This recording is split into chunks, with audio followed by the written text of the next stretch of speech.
and Will's doing a other lot stuff shorter before than that. you, So but you'd be an inspiration for him. That would be cool. had a little health scare, ended up in the hospital, almost died. So I had to make some life changes. And you've done all that in the last 2 years? 26 months, yeah.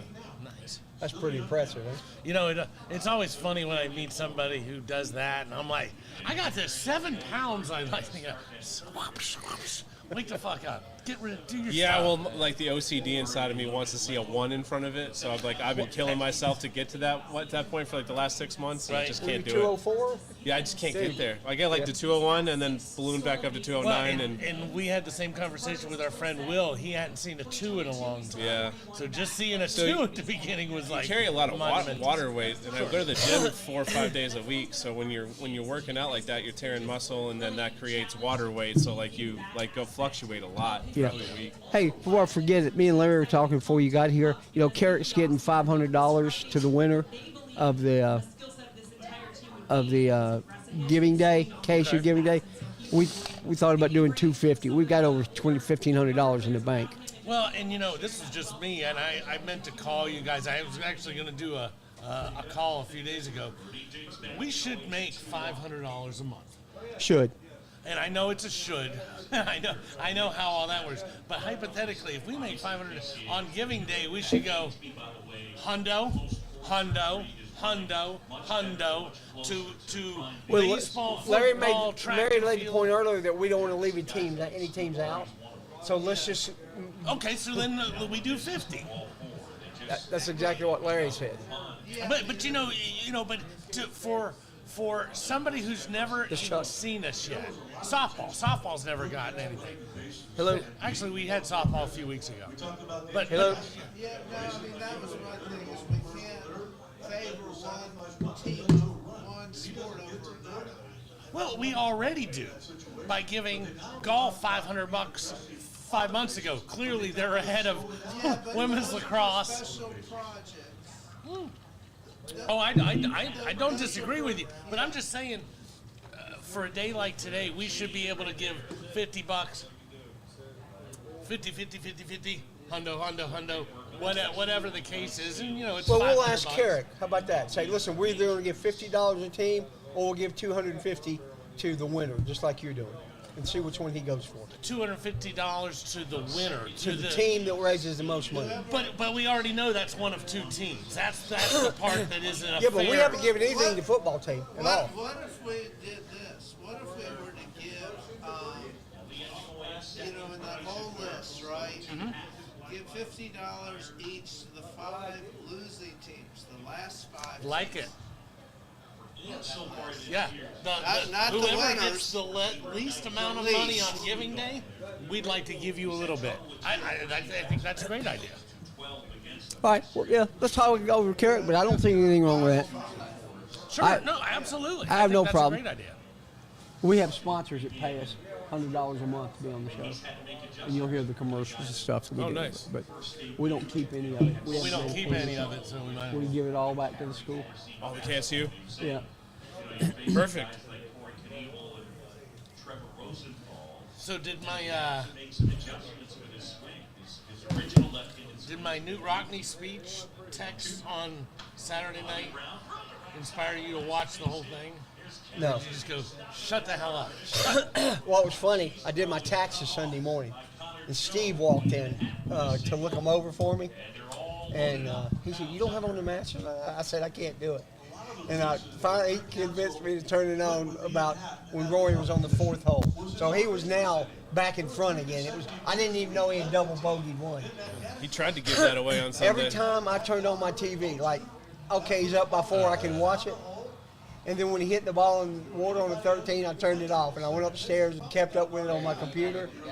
And then when he hit the tee shot on 18, I said, well, all he's going to do is chip up and shoot putt, and he'll win. And when he missed a putt, I turned it off again. And I went upstairs. I'm just going to watch the I was rest of it on my driving up computer. the interstate listening to it on Sirius XM, so it's Mike Tirico instead of Jim Nance, which I love Tirico. But when he hit the shot on 17 and he's like, get up, you could really hear it on the radio. There's nothing blocking that. It was almost like Thor had this in his back pocket as he was walking up. It was so loud. What a shot! Here it is. Something 4 burning. feet, You smell 3 like something feet. electric burning or something. I do like Tarico. There's a lot of those people I just don't like anymore on ESPN. But I don't know, but if do it's like the Masters, you got to listen to Nance. So Tarico's Unless good. you're driving down the road. Unless you're Jim driving down Nance the is road. so classic, though. I love Jim Nance. Wasn't he getting ready to stop doing something? 10 no, years, I think. he is what we announced that he's figured doing out. his last broadcast will be the 2036 Masters. I got to look. I might do something different. You're going to do something different? I might. What do you think, Sean? Any specials this month or? Just the usuals, the Big Easy pasta. They got lemon pepper today. They got lemon pepper today. We should, yeah. Let me do lemon pepper wings. Then. Ranch. Huh? Ranch. Yeah.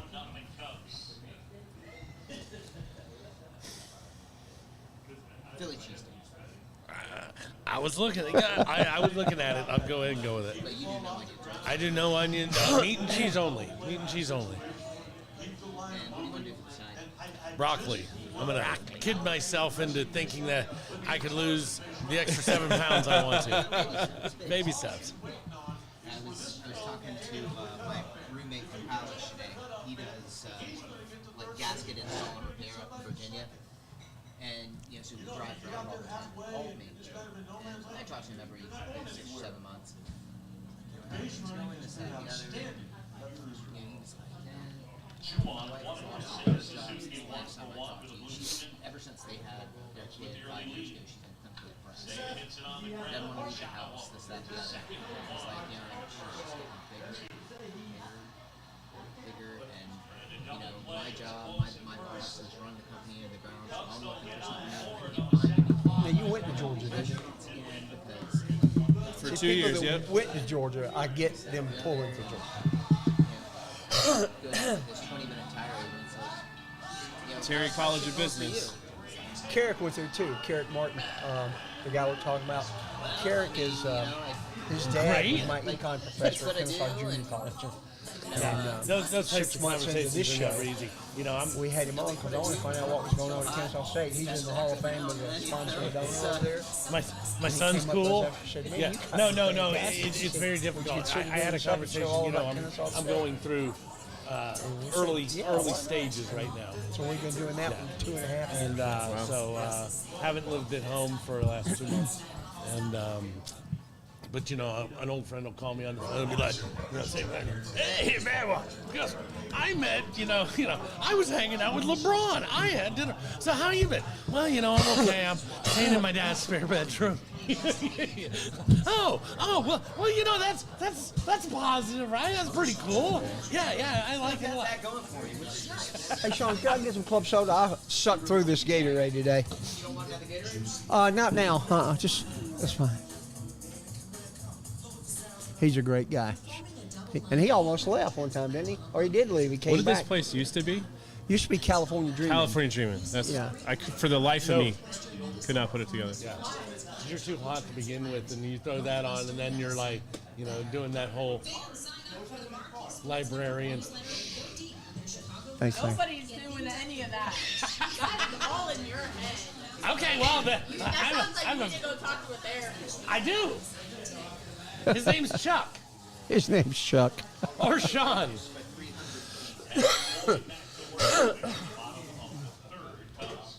So I wound up in the top 10% at the Masters thing. I never filled it out, but I still got to believe that I was way the hell up there. I had Deschambeau. I had the best rookie. Yeah, but you had one guy that didn't even make the cut. Correct, but if you have 4 guys that are in the top 12, probably above a lot of other things. Yeah, I only had one guy that was over par. My rookie was 1 over for the tournament, but Max Homa was 4 under.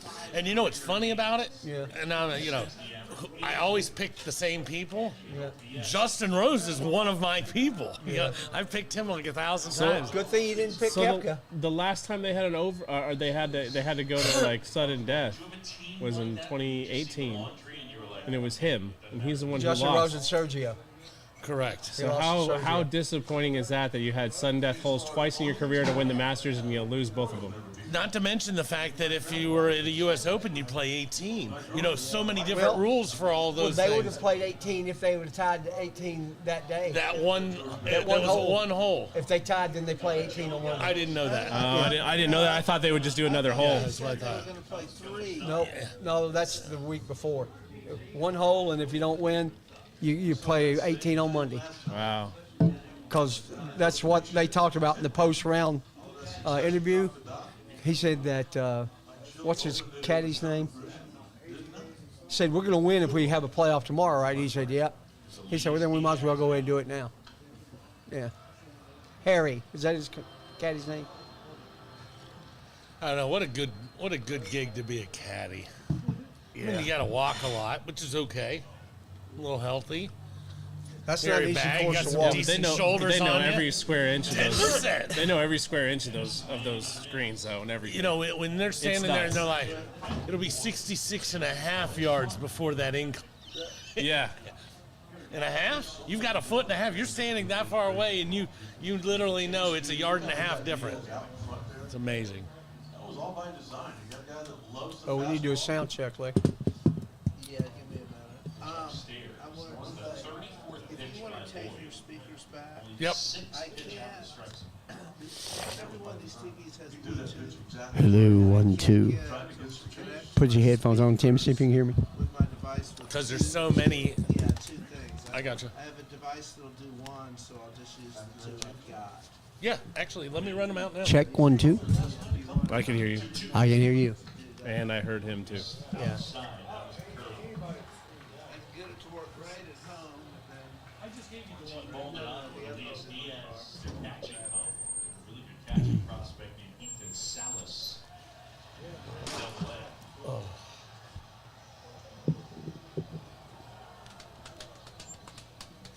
The time goes by so quickly. Doing this? Yeah. Yeah. I mean, you think you're talking a lot, but between commercials and all that stuff and everybody running their mouths, you talk about 10 minutes. And it's fun. I gotta look some of this stuff up so I can participate. I meant to do that earlier. Pitch upstairs, ball 1 to Wade. Right now, as a pitcher, you forget about the scouting report, what the pitcher's weakness is. Matthew Boyd, right now, what can you do for a strikeout? Here's a 1.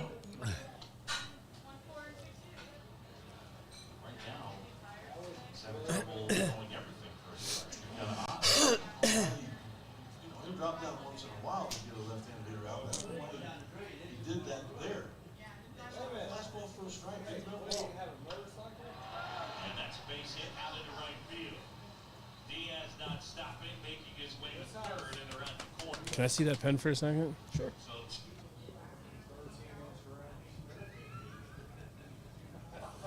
Thought you were. Thought you were 55.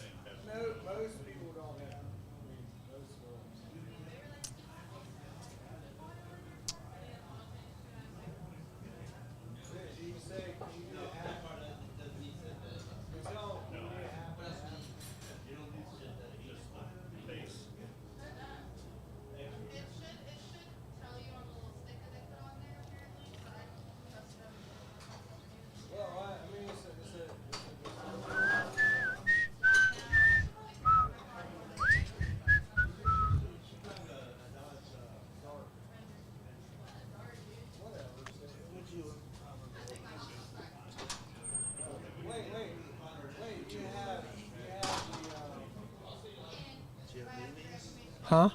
what you have to eat. Wings.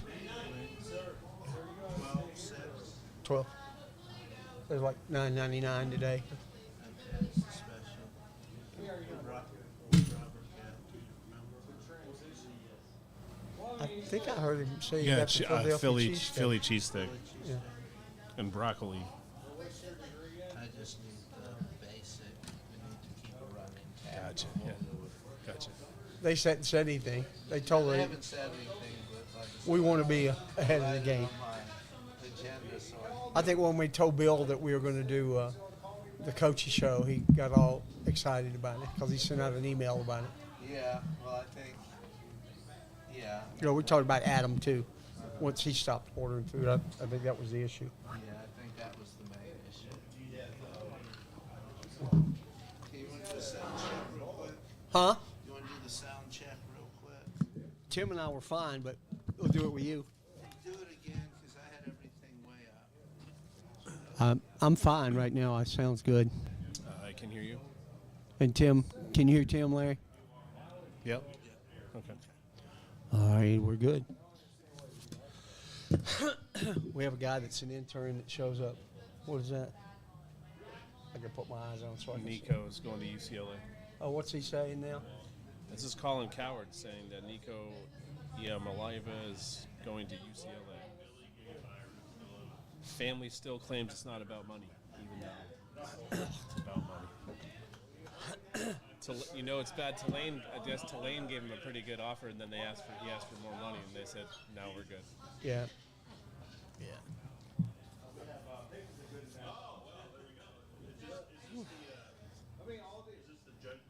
I'm going to walk up to sunrise service at the mountain Sunday morning, if you'll walk up there with me. Going up to Kennesaw? Yeah, Top of it? I'll walk up there. Leave my house about 6:30. Service starts at 7:15. Listen, turn around, come home. Yeah, you know, such a weird. So Stormy wants everybody to get together and have dinner as a family. Yeah, that's probably not going to happen. And for Christmas, she gave me a 5-game Braves package, and it includes 2 tickets for Easter. It's like, all right. Oh, there's 2. Oh, they play here on Easter. That's right. They play the Twins. Yep. So probably going to go to the game with my daughter on Sunday. Kevin's coming home Friday, but I don't know how much time I'll get to see him.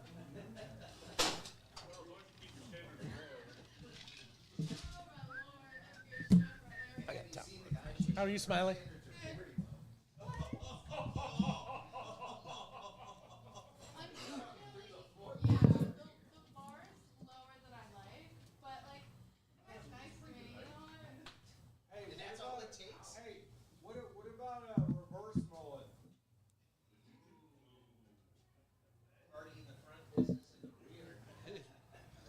Isn't a reverse mullet kind of like Cousin It?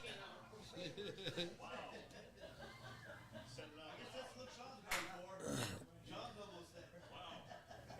going to do the wraparound beard.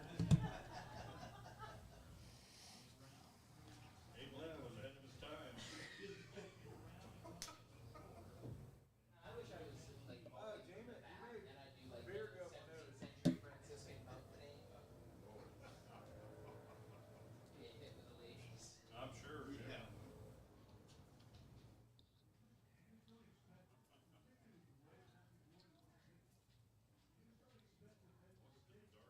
So the girls have gone cold on me again. They were supposed to come on tonight. Told me 2 weeks ago, we can't make it, but we can do it in 2 weeks. I said, okay. So I texted them. I hadn't heard back from them. But Josiah's coming tonight. Our guy who's never played a game but has been on the show 19 times. Yeah. And gotten us other people. He may bring somebody with him. The starting center for the football team.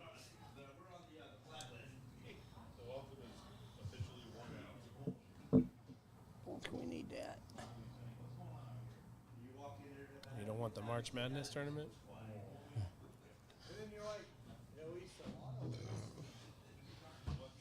Just in case we need to look something up.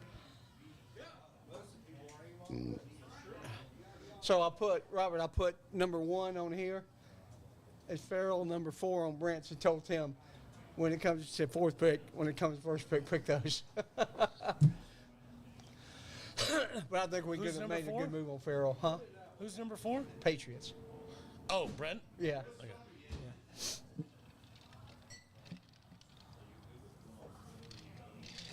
Party in the front. No, business plate. What did he say? I don't even know what it is. That's so. Where you going, Larry? Oh, you turning the light off? How are you, sir? Good. How we all doing? We're good. Boo, boo, boo, boo, boo. Robert Donor Brock his pretty face. No, it's actually really bright when it's right there. It's like, Yeah, is it? yeah. And my pretty face.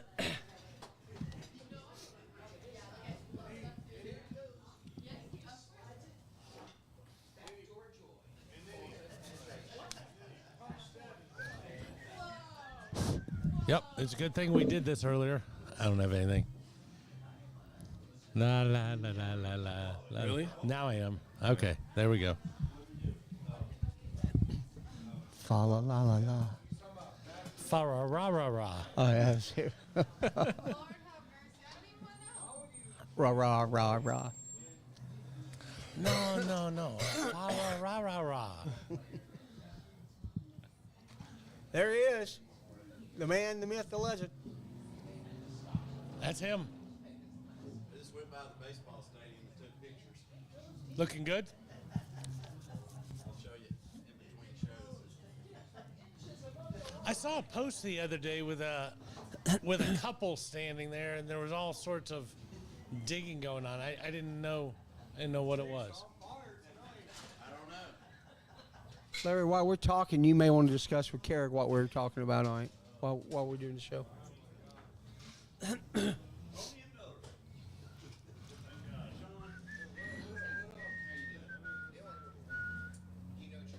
But then again, maybe we should give money to the football team since we're going to be doing the. Well, we'll give some between now and then. Yeah. Yeah, we could. Well, I don't know that. However you want to do it, but I mean, if you really wanted to, we could give money the first day of the coaches show. Yeah. By the way, we just wanted to let you know. We're happy to have you here. Yep. And here's your check for $14.86. What? Go get some guys out of the portal. Here's $4. We cleaned out the couch cushions for you. There you go. I saw Coach Petway today. He's still looking for one more player out of the portal. Petway? Saw we signed a few football players this week. Yeah, Coach Blue was showing one player out of the portal around campus today.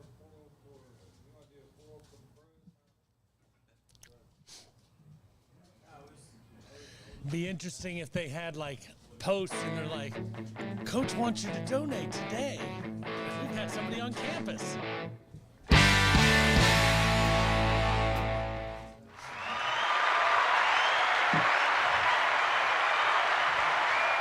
Good afternoon, everybody, and welcome to Miller's Ale House. It's a wonderful, another beautiful Wednesday, and it's time for Three Guys Who Love Sports, the show that supports guys that are going through mental and physical issues, and we can help take their mind off what they're going through for an hour a week, and you help them too, and they help each other, and everybody helps one another. And This you tell world will two be a better friends, place. and you tell two friends, Exactly. and so on, and so on, and so on. That's from, what's that commercial from? Something on TV. I Yeah, remember it seeing was like a L'Oreal hair products, I think. Yeah, something like that. It was a hair product. Yeah.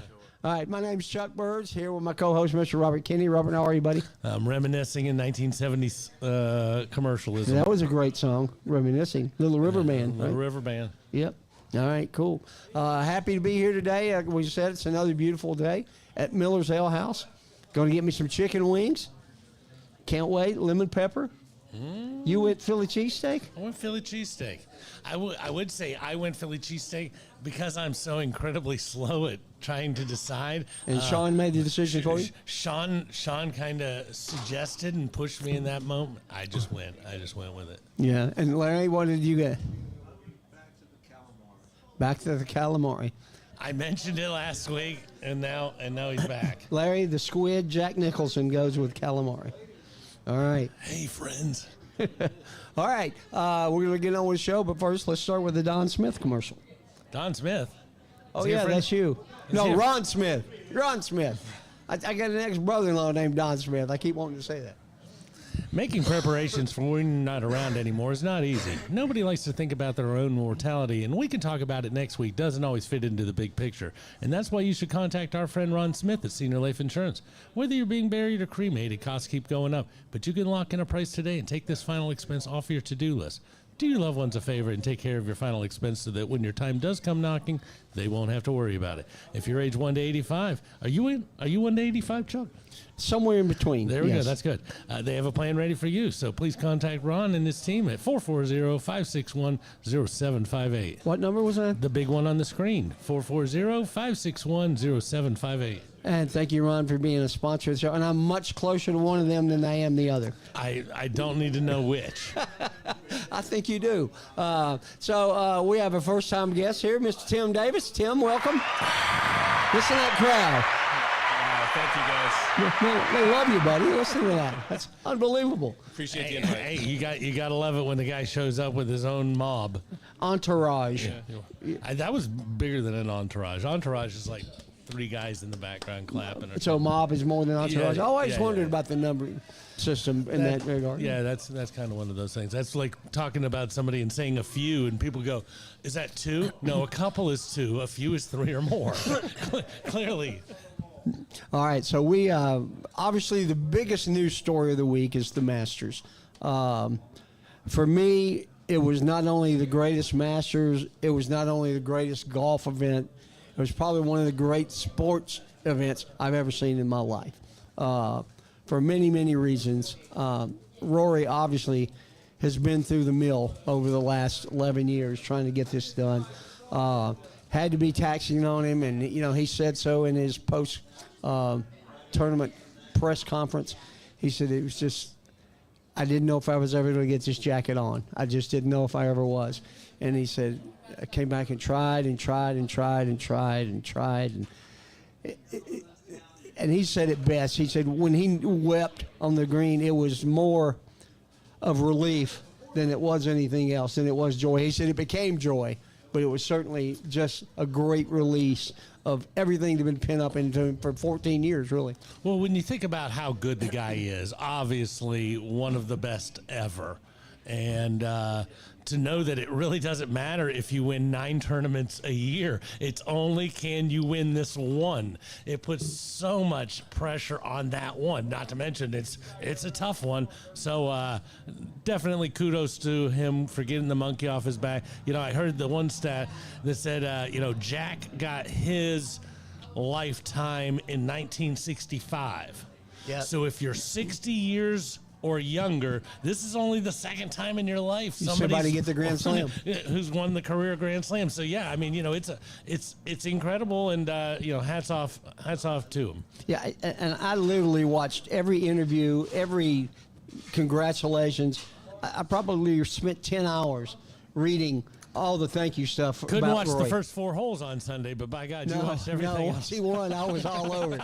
I was so upset. I just couldn't handle it, especially with DeChambeau and mix.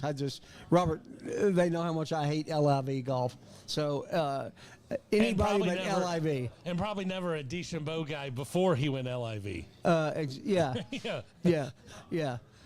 Not to mention your other favorite out there was Patrick Reed. Please. Rory did the best to try and give that away, though, on Sunday. He Multiple did, but times, he multiple said, times. He said it was the most nervous he's ever been playing You golf. could tell his. Which I you could could tell. Yeah, you could tell his play style, and trying to let it up on was it 13, 14? 13. When Yeah. he tried to do the conservative thing and let it up, and it ended up in the water anyways. It was just. What was the right thing to do? I mean, to play at a 3-shot hole, and that shot he said was down in a swell, and he said typically when he does that and he's hitting uphill, he tends to push it a little bit to the left, so he played a little bit right and he hit it right. That's when I just lost it. I mean, literally, my heart just sank. I wanted this so bad. Tim, you don't know that my oldest son, is 2 days younger than Rory, so I've always followed Rory and always been a big fan of his, and I was so happy that he got this done, and I can't even imagine how it's going to help him going forward. There's no monkey anymore. Yeah. Once again, the guy's been dominating around the world. It's just in one little part of the state of Georgia that he couldn't. So gotta be a huge relief. And when he flies into an area, everybody just wanting to wave. Princess waved to everybody. He can only go up from here. But I thought the reaction was truly genuine, didn't you? I don't think he was scripted. I don't think he thought it out beforehand. No, and going back to what you guys were saying about him trying to give it away, you could tell. And unlike all the other sports, when you're playing baseball, the umpire tells you got to get in the box, so the guy's got to throw it, right? And in golf, you get all this extra time if you hold on, let me throw some more grass up in the air. You could tell on 18 when he had that one stroke lead that he was trying not to overthink it, and almost. And once again, I'm a hacker, so don't try to misinterpret what I'm saying about a guy who's won a lifetime Grand Slam, but he was rushing it. You could tell he didn't want to stand over the putts for too long. He didn't want to stand. Hey, I've done this shot 1,000 times. Let me just do it one more time. And when he missed it on 18, I was like, I was thinking about you, Chuck. I'm sure you were. Everybody else that was there watching was the same reaction. Just unbelievable that he missed I was that dying. And if you saw the review, the clips of his home course in Hollywood, North Ireland, of everybody watching, Right. and they just erupted. I mean, when it happened, I literally cried. I don't cry much at sporting events, but I cried for Rory. I was so happy. Robert, I've been talking about this for 3 or 4 years now, as long as I've known you, and I think the day we met, you started talking to me about Rory. yeah, but I mean, congrats, Roy. But there was a lot that went on this weekend. I wanted Bernhard Langer to make the cut so badly, and he missed the putt on the last hole to miss that. Fred Couples made the unbelievable eagle on 14. That was pretty amazing. Boom, boom. And thought he was going to make the cut, and they both made it. Now, there were some great moments for me other than that, like Brooks Koepka shooting an 8 on the very last hole to miss the cut because he was 1 over, and the cut was like +2, and he shot an 8 and wound up 5 over. That thrilled me. Mickelson, same way. He put 2 in the drink. And let me give it hats off to what's the guy, Aberg? Oberg. Ludwig Oberg. Oberg. Knowing that he had to hole out. It's real easy when you're getting your second place check is $600,000. At third place, you're getting $300,000. So it'd be real easy to say, hey, I'm just going to play this as a par 4. I'm going to put a great score in, and we're going to go from there. But to have the cojones to say, hey, I want to win this thing, so I'm going to go for it. And of course, what did he do? He put it in the bunker and then hit that bunker shot over this bunker shot. Had a very rough 18th hole. But only because he went for the impossible. And so I love people who go for the impossible. Like I said, he could have aimed for the middle of the fairway in the middle of the green and cost himself a couple $100,000. Absolutely, but he gained one fan out of it. I don't know what this. Well, Oberg probably came in better off second. with a couple $100,000. He came in second last year. Correct. Yeah, so he's been there, and I think he'll win it. I mean, it would be fine with me going forward if Scotty puts the jacket. If Rory puts a jacket on Scotty next year, Scotty puts it on Oberg, Oberg puts it on Rory, Rory puts it on Scotty, and they just do a little loop, and I'd be fine with that. So if he wins it next year, who puts it on him next year? Fred Ridley, the chairman. The chairman of Yeah, or either he'll put it on himself. Yeah. But Roy said in his post-game just interview, walks up with it already on and just Roy said, I hope next year be putting the jacket back on myself. And it could happen. I Put mean, on 2 jackets. the monkey's off the back now. Yeah. Once like again, you said, he is done just such a difficult spot to be in for so long. Yeah.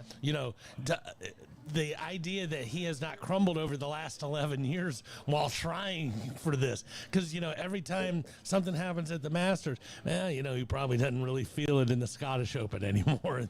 These other tournaments are like, it's like a punch card. Yeah, and the coverage was so good. And Tim and I were talking yesterday at Wake Up KBA. Tim saw a documentary about Jim Nantz talking about the things that he shouldn't say on the air. Isn't that right, Tim? It was crazy. I didn't realize that. I mean, you knew watching it every year at the Masters, you can always tell when Jim Nantz is up there announcing that they use different terminology, that they don't do it like the U.S. Open or the Players' Championship. And in his interview, he was talking about words that are banned, that they're not allowed to say on air for the Masters. For the Masters, and that how when he first started, he didn't. I mean, he was told, but you forget because you do it every single week. And he did it, and he got reprimanded from the network for it and from Augusta National for it. they're not allowed to say the word fans on TV because they said that Patrons. It's too close to fanatics, and it's Which is negative what it's short connotation. for. Yeah, and then you're supposed to say patrons, and you're not allowed to say the back nine because it's has some connotation to somebody's backside, talking about their butt, and they don't want it to be like that. Sounds like they came up with this list in 1902. Yeah. All right, another thing we don't want to have a do. Yeah, yeah, but Nance is such a class act, and when he said McElroy, or I think he said McElroy has his masterpiece, do you think he picked that line out years 11 ago? years ago. Yeah, 11 years ago. masterpiece. That's the first thing that came to my He mind. used ChatGPT. Yeah, he's such a classy guy, and the most important thing did that. I know that Trevor Immelman. I love listening to Trevor calling around too. I love his voice, but he said Rory's going to console Justin, and then they didn't say anything for that 6 minutes while Rory made that walk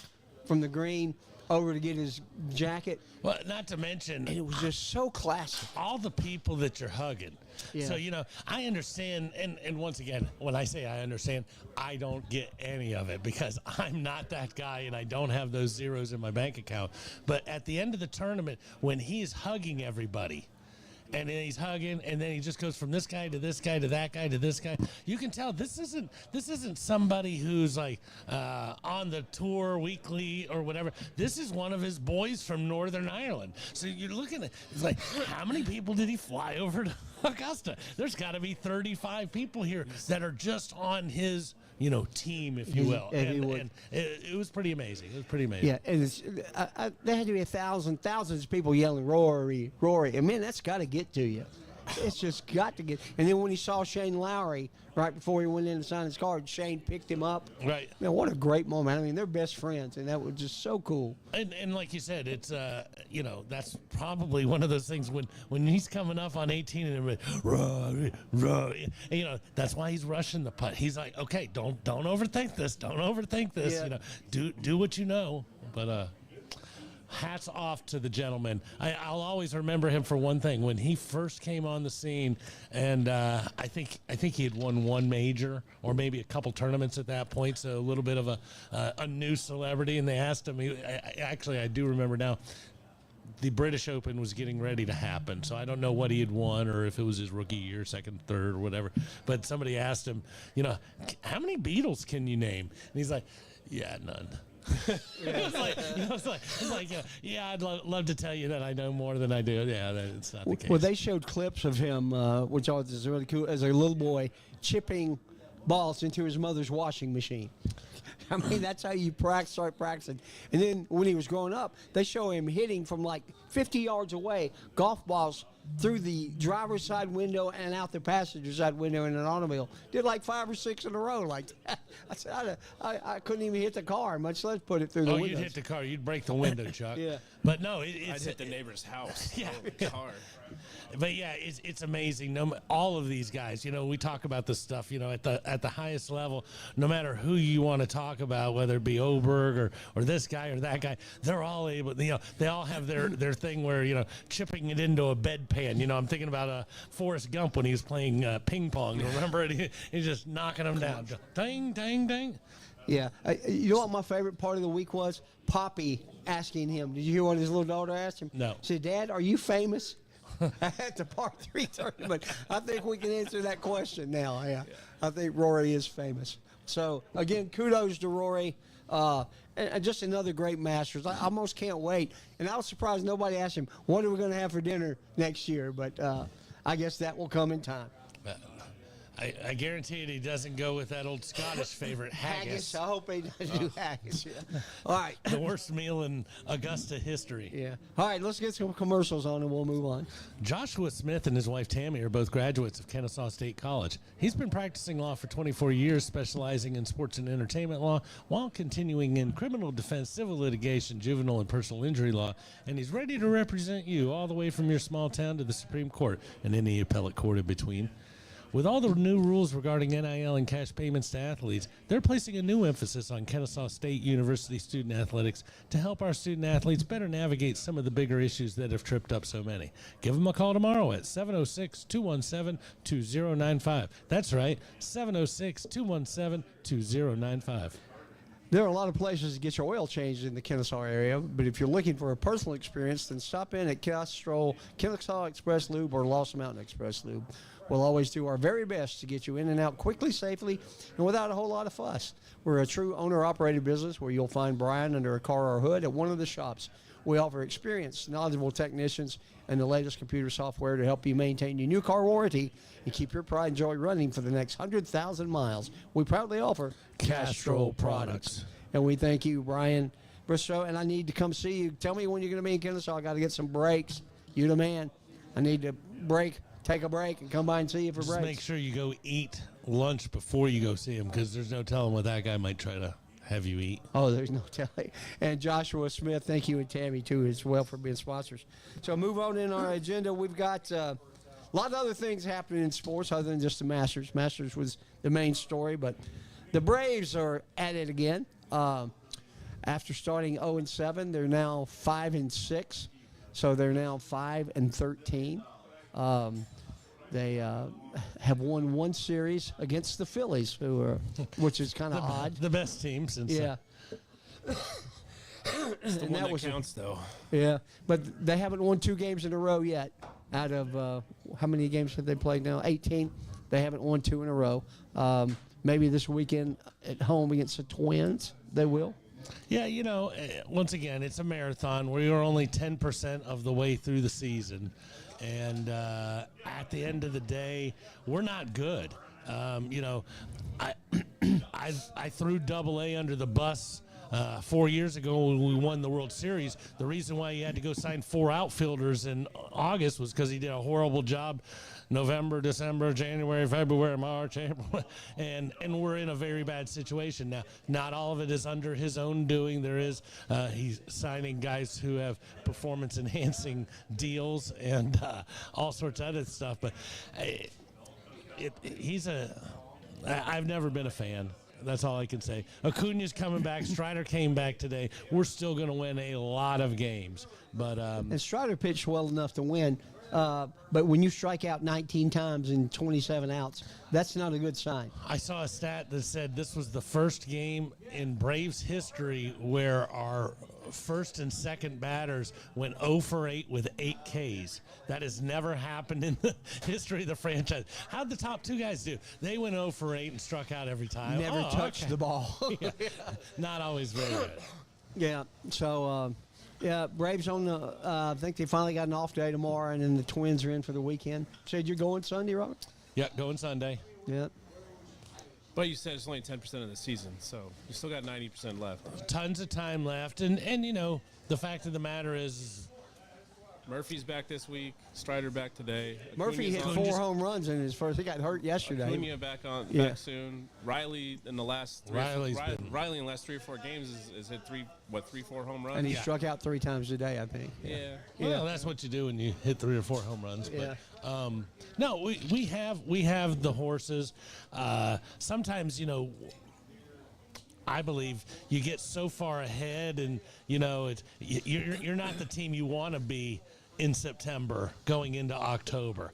Well, this team's going to have to be the one we want it to be, which is going to be dominating in July, dominating in August, if we're going to make it. So that's what the rest of the world better worry about. With a little bit of help from the rest of the division beating each other up. Well, yeah, I mean, there's wild card games. Once again, if what people want to see is, who do you got? We got the Pirates they don't want to see the Braves in the wild card game. Yeah, you did so well with having the 1 seed, and now you get the Atlanta Braves. So we're okay. We're okay. I hate Double-A, but not time to panic yet. Not quite. Although I have that Family Feud buzzer close. Yeah, I'm familiar with that button. All right, other football, other news. Tennessee's quarterback wants money. I hope he doesn't get it. Tennessee offered him $2.2 million. and nobody else wants to pay him that. So he had a contract Yeah, that was $2.2 million at Tennessee. At Tennessee, he held out because he felt he was worth $4 million. $4.4 million, and for them to get him a Bugatti. Yeah.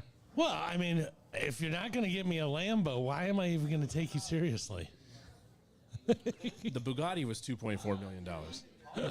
No, you know, and it's one of those things where we compare ourselves to other people, and when you see a guy from Athens head down to Miami and he's getting 10, and if you're hanging out in Knoxville, you're like, okay, if that's worth 10, I got to be worth 4.4, and you know, it's always going to be this way until they rein in these rules. I don't think there's any There's- truth to these on the KSU campus this week.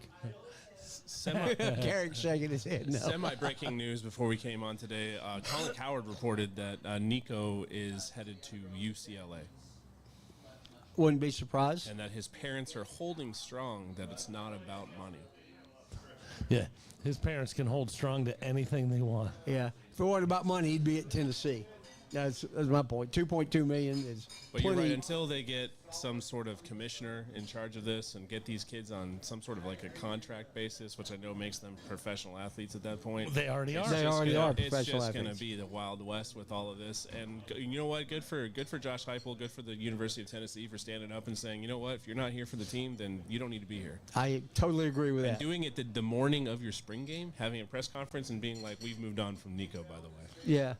They handled it perfectly. Yeah, That's I all. mean, and you know what? More coaches in the NCAA, especially to would do top to that- like the Power Four conferences, if more of them could do what Josh Heupel did on Saturday, the problem would solve itself pretty quickly. But let me ask you this. Does Heupel ever handle it the same way again? If he handles it the same way again, do I want him at Tennessee? Because I want to win at Tennessee. So when you're letting... But was it Heupel that made the decision about the money?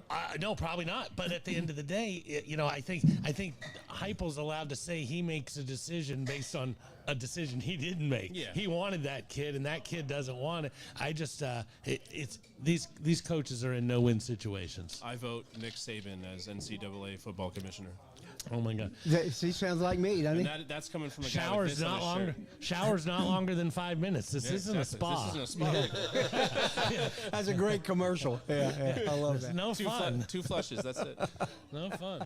That's funny. All right, we do have another home team here in Atlanta that's doing everything they can to make the playoffs.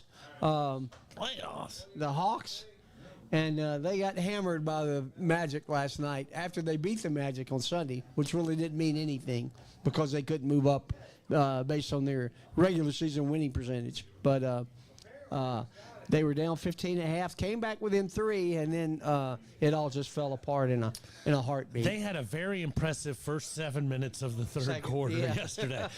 And that was it. Trey was getting fouled left and right. He wasn't shooting a lot of things, but all of a sudden, you know, it's like, okay, we're on a 11-2 run to start the second half, and you guys already have 5 fouls. And I was like, this could work. Oh no! I went ahead and I texted somebody. So I was like, all right, I'm going to go ahead and jinx this now and say this is the best quarter of playoff basketball this franchise has ever had. Like, whee! There we go. We didn't have to worry about that again. The current ownership doesn't seem like they want to win, though. That's the problem. Which is the same thing with the Braves. Whenever you're owned by a boardroom and not an individual, It's you know, about money. You know, well, I mean, you know, the individual, the Mark Cubans of the world, the Steinbrenners of the world, the Jerry Joneses of the world, they're willing to throw that money down on anything because they want to be the face of the parade. But The it other took- guys are it just took looking at. Cuban leaving for them to win, though, in Dallas. Well, they won with him. Well, recently. Well, I understand what you're saying, but you still want an individual. You want Ted Turner. Once Ted, Arthur Blank. Arthur Blank, and you know there's definitely a fine line with too much Arthur Blank or I too don't know if much you want to Jerry throw Arthur Jones. Blank in that conversation because Arthur Blank's trying really hard to be Jerry Jones. Well, correct, but you know I think at the end of the day, even when those two guys, who I think can both be morons, one especially, you still would rather have somebody who just wants to be involved on everything, instead of a boardroom who says, "What was our number? We're in the red. We're good, boys." You know. Yeah, but the Hawks, I mean, when have they not been the middle of the road basketball team? They had one good season about 3 or 4 years ago when they went to the Eastern Conference Finals. Yeah. Against Boston, is that right? No, against Philadelphia. It was Philadelphia. But really, other than that, they've been as mediocre as any basketball team has been since probably the early 90s. I mean, they haven't done anything. Well, and I'm not super Trae Young guy, but I always like to remind everybody that Dominique never made anybody cry in Chicago, Philly, or Boston. Trae has made everybody go home in those buildings crying, holding their hands. And if you want to talk about I don't want to just say we're a jinx city that's destined for me to be unhappy for the rest of my life. But, if we had the number 1 pick this year, we get Cooper Flagg. No, we get him last year when they're like, clearly, there is not a good player available. The year just got Caitlin Clark. We've been in a better position. I'd have been okay with that. Yeah. Even the year before was Wemby. These are generational type talents, and we got the number. Oh, it's the wrong year. That's the only time it's ever been the wrong year. That would be cool if we could get it this year again, but yeah, that's probably not going to happen. I see the best white kid in the world going to the whitest state he possibly can. Utah? Salt Lake City. Salt Lake City. Yeah, they're going to have more ping pong balls in the jar than anybody else. So kudos to them if they're able to do it. But the Hawks are just middle of the road basketball. Well, and you saw what Trae did yesterday when he got the double technical and left. He got ejected, didn't he? Correct. He got which was a fine line as far as ejection, because you're getting ready to sit, because once you're down 16, your coach doesn't want you to put in too much effort because you got to play in 2 nights. So he's getting ready to bench everybody. So maybe it's a little of this, a little of that, but then. I just don't know. So they play Friday night, the winner of Chicago and who? Miami? Chicago and Miami tonight. Yeah, and if they win Friday night, they get the number 1 seed Cleveland Cavaliers to play in the first round, who they beat twice this year. Well, and technically we were 2-1 versus the Celtics. Yeah. So I mean, which doesn't matter. Regular season basketball versus doesn't matter. Playoff. They don't start playing actual basketball until about 6 days ago. Yeah. That's when defense becomes the thing. whole entire first 85% of the season. And it's crazy considering basketball and hockey both play 82 games, how different their playoffs are. You can dominate during the NHL regular season or NBA regular season, and then as soon as it comes down to the next, it's like, oh yeah, okay, we don't line up like that. Well, you're in trouble because this is big boy time. Yeah, but if the Braves if the Hawks lose Friday night, they're done. Done. Yeah. And when we have a chance at Cooper Flagg. Yeah. 0.0001. But so you're saying there's a chance. There's a chance. All right. But we were in this exact position last year, and we got the first round. Correct. We won the impossible. We won Mega Millions when it was at $100,000. Exactly. All right. Let's get a Brain Train commercial on, and then we'll move on. Hey, it's Melissa again with Brain Train Centers. Did you know March is Brain Injury Awareness Month? At Brain Train Centers, we are dedicated to helping anyone who has suffered from a concussion or brain injury. You may not even realize you have been affected by a brain injury because maybe you didn't hit your head. You can injure your brain from a jolt, a fall, or even whiplash. Some symptoms you may experience are memory decline, focus issues, or even bad moods. We could help you heal your brain. All you have to do is come in for a brain assessment at one of our locations and you could see how your brain is functioning. This is your first step to taking back control of your brain's health. Just give us a call or text us at 470-291-2778, or for more information, visit braintraincentersinc.com. And we thank you, Melissa Hergert, for being the sponsor of the Three Guys Who Love Sports. Don't forget, at 7 o'clock, we got the Owls Show coming up, all about KSU sports. You got Mr. Josiah Chenault coming back on the show. Going to talk some spring football, how it went, and might be bringing a teammate with him. We'll find out here shortly. But happy to have Tim Davis with us today as a first-time guest on the Three Guys Who Love Sports. And we have a continuing... You look like you got something to say. I just wanted to ask if you dressed Tim today. Tim? Yeah, Tim Davis. I'm able to dress myself. Well, No, My I wife did not might dress tell him. you I am, but I'm able to dress myself. That's good. I figured you had the know-how to do so. I just, when I see anybody dressed in all that beautiful red and black, I figured Chuck Chuck must didn't been- have anything to do with it. Chuck told me to wear all this.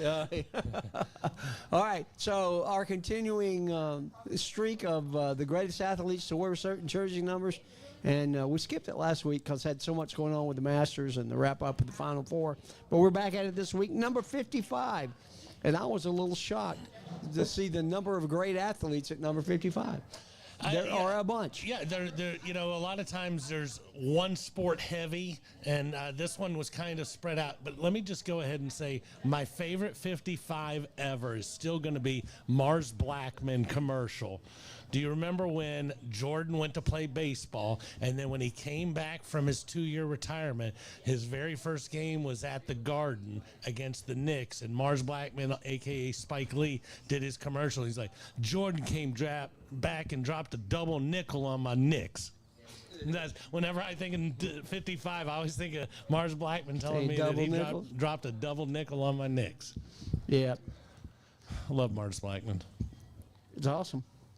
All right. But there's a lot of good players. There were some good athletes. Junior Seau, I didn't realize how long he played and how long he hadn't played. I was thinking he retired 2 or 3 years ago, and it's 15, 16 years since he retired. Well, considering he died 13 years ago. Yeah, that's a tough one to play now. Yeah. Dikembe Mutombo, probably one of my favorite Hawks ever. No. Not today. Not today. There you go. Terrell Suggs. Ravens, right? And let me just say, interrupt you there because that's what I do best.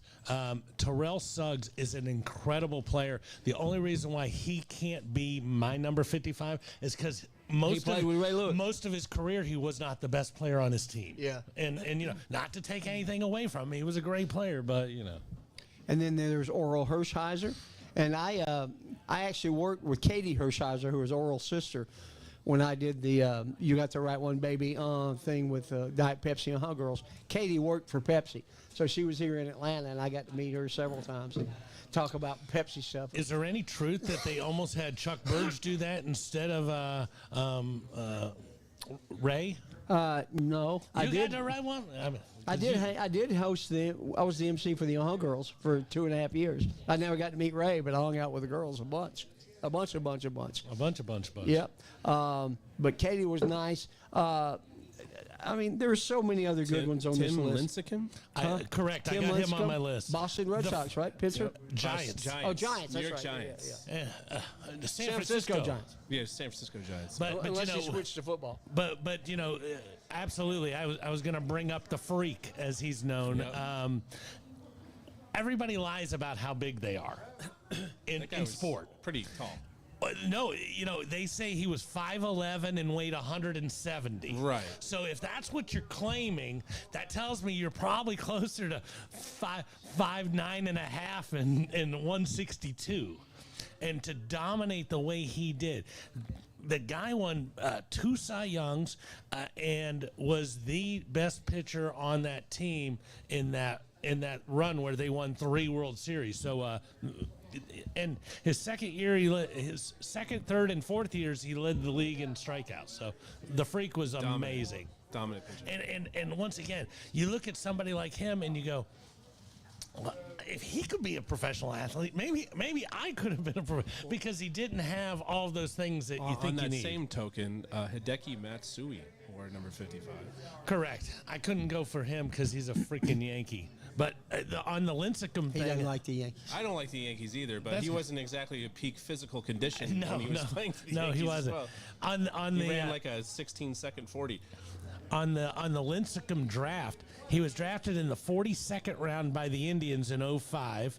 He was drafted by the 48th round by the Cubs, 42nd round by the Indians, and just kept playing college, and then was selected 10th overall pick. So, here's a guy 3 years later, he's that 46th pick on a team, and all of a sudden 2 years later, he's a top 10 pick in the draft. So, he worked his own stock, and kudos. He's not my guy, but it's great call. He's not your guy? He's not my guy. Is he your guy? He's up there. He is up there. He's All up right. there. Junior Sal was another one like we talked about, Pro Football Hall of Fame, 12-time Pro Bowl, 8-time first-team All-Pro, NFL Defensive Player of the Year, NFL Man of the Year, NFL 100th Anniversary All-Time Team, NFL 1990s All-Decade Team, L.A. Chargers retired his number, L.A. Chargers Hall of Fame. Pretty impressive. Absolutely. And to me, once again, wore the double nickel his entire career. Not, I wore it one time when I wasn't so good or anything. He was that guy. And, very sad thing. I believe his death was concussion related, all sorts of rough times. Those big hits by middle linebackers take their toll after a while. So, but do you know what his first name was? It wasn't Junior? Tiania. Tiania. I would have went by Junior heard that too. before. Yeah. Correct, sir. I would have went by Junior as well. All right. Number 2 on this ranker list is Dikembe, That's who I would have at number 1. Basketball Hall of Fame, Atlanta homer over. 8-time NBA All-Star, NBA second team in 2001, 2-time All-NBA third team, 4-time NBA Defensive Player of the Year, 3-time NBA All-Defensive Team, 3 NBA All-Defensive second team, NBA All-Rookie first team, 2-time NBA Rebounding Leader, 3-time NBA Blocks Leader, number 55, retired by the Hawks, and also retired by the Denver Nuggets. One of the only great athletes from Kenosha. Kanasha. Yeah, not a lot of people from the Congo. No. And he didn't go to high school here. Went straight to Georgetown, and I hate Georgetown. That's like my number one. It's kind of like the Hurricanes in football. I hate that. Kind of like my Georgia Bulldogs. So this guy is. More so because you hate them because they're close and they're always in your face and they win a lot. I've always hated that. And so he did not start off on a good foot with me, but wow, did he? I have stood next to him at one point in my life, and one of the very humbling when you're standing somewhere in the vicinity of somebody like that. My ex-wife had a picture made with Tree Rollins. Yep. She's 4'11", and Tree was like 7'3", 7'4". That was tough to get them in the same frame. Yeah, I got a picture of Tree when I was like 11 years old, but Dikembe, and once again, the whole finger wag. You think about how he, that became a commercial series. I was not just too long thinking the ago. same thing. Yeah. Because he's so nice, he's so gregarious with his big deep voice and his laugh. No. Gotta love the guy. Awesome, Gotta love the guy. So is he your number 1? Possibly. He's not mine. All right. You want me to give you mine? Yeah, I'm ready to hear yours. Let me give you the stats and then see if you can figure out who it is. Well, there's only so many 55s. So but he wasn't on this list. Okay. All right, there's somebody different. He's in the Hall of Fame, NFL, Super Bowl champion, 11-time Pro Bowl, Walter Payton Man of the Year, NFL Defensive Player of the Year, NFL 100th Anniversary All-Star Team, NFL 2000s All-Decade Team. He's in their team's Ring of Honor, and they retired his number for 55 too. Florida State University. Derek Brooks, that's the one. That's my number 1 guy. He was an incredible player, and I think that whole Walter Payton, it should be worth more. Not only did I dominate, my peers said I was a better person than they were. So, kudos to that. Yeah, that's my guy. That's a good pick. That's a great pick. I can't pick him because he was a freaking Falcon killer. Yeah. But I'm really close with Dikembe and a guy who's still not in the Hall of Fame, but they didn't call him Bulldog for nothing. Oral Hershiser, what he was able to do in his career, which it wasn't a great career. It was a great career. When I was looking up some of his stats and seeing that Oral is not in the Hall of Fame, it reminded me of something on the NBA show where they have Kenny Smith, Shaq, and Barkley. Mm-hmm. And Barkley says about Kenny Smith, he says, Shaq, well, Kenny says one of his biggest regrets is that he never made the All-Star game. And Shaq just looks at him and goes, he wasn't that good. You know, at the end of the day, when at the end of your career, you say, I never made that. Well, guess what? You weren't that good. You know? And Shaq just says it the way it is. Correct. So I understand Especially with Oral's Charles. not. Yeah, I understand he's not in the Hall of Fame. There's probably a reason behind it. You know, all-time record of 204 and 150, 348 ERA. But just a gamer. You know, the 88 series with, you know, everybody will always remember Kirk Gibson doing arm pumps. Kirk Gibson didn't win a World Series MVP. Oral did. Oral also won the NLCS MVP that year. Was Valenzuela on the team then? Or he came later? No, Valenzuela was a rookie in '81. So, In 81, that's so right. yeah, he'd have been there. But Valenzuela, he peaked and then yeah, he had like quick. 4 or 5 years at the beginning, and then hardly anything. And then what he was able to do with the Indians. You know, you go back to the greatest year for the Braves for, you know, that one time in the 90s. At least we got off the schneid and we didn't become my other team, the Buffalo Bills of the 90s for baseball.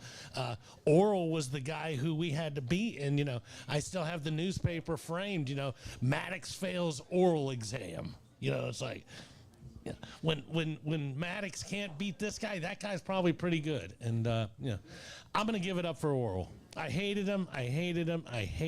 But on this list, a tie with Dikembe. Well, I have to say that's pretty odd that not only do we have 3 different athletes as our most greatest athlete wearing the same number, but 3 different sports. Yep. We have basketball, football, and baseball. Yeah, in 88, I pulled up a couple stats. In 88, he had a 105 ERA and 42.2 innings in the postseason. So just in the postseason, he pitched 42 innings. You know, that sounds like a stat that's probably never going to be broken ever again, period, because nobody pitches that much. You know, in 95, he was 4-1 in 4 starts. Yeah, they're bringing him in off the. Hey, we just need you to come in. Just come in. I know it's not your regular time, but just come on in. Yeah. So yeah. Well, that's cool that we got 3 different sports. Larry, if you had to pick the tiebreaker, who would it be?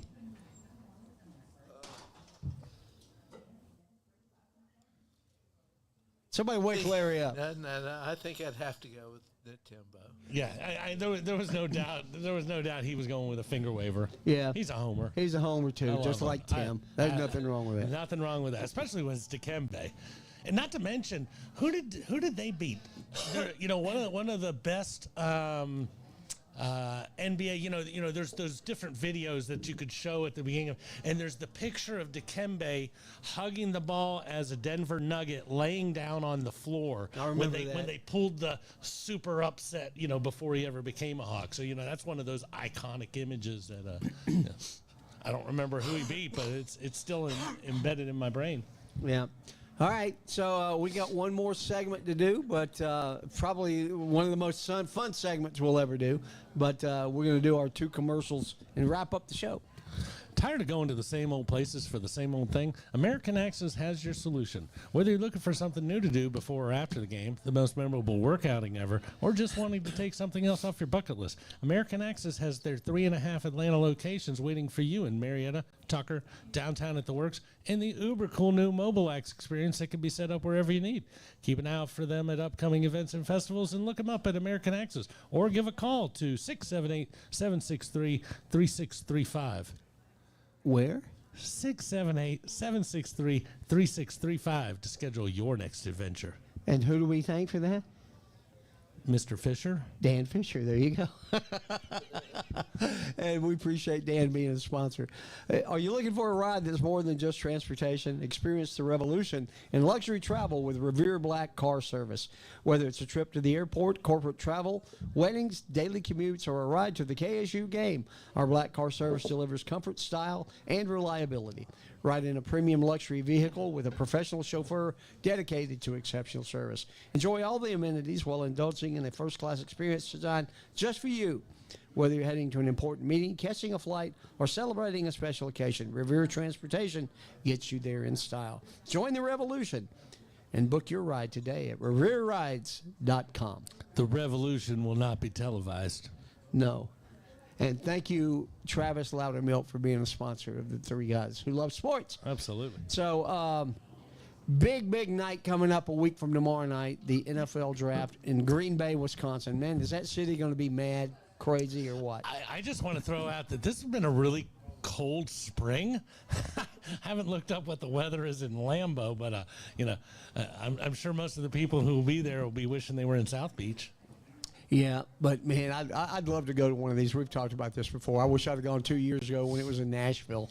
That would probably be the closest. I don't see it coming to Atlanta anytime soon. Oh, absolutely. Centennial Park, I mean, that beautiful location. Oh, if they do it, we'll be there. And the new area they just built around, or they're building around. We'll Mercedes broadcast Benz, live so- from down there, Larry. Yeah.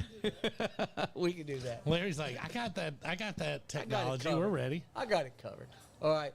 So, what do you think the Falcons are going to do at 15, Robert? Well, they're going to disappoint me, Chuck. There'll probably be a good bulldog left on the board, and we will not even blink at them. Whether They're going to let Philadelphia get them again. Who's the guy that they say they're going to be? What's the guy's name from Georgia? Jalen Carter? Or you're not talking about who we skipped on before? No, who's supposed to be there at 15 now? And all the radio stations, they got to take the guy from Georgia. They got to take the guy from Georgia. Michael Williams? No. Michael Williams. Yeah, Michael Williams. That's who it is, yeah. Michael Williams Yeah. probably won't be there at 15.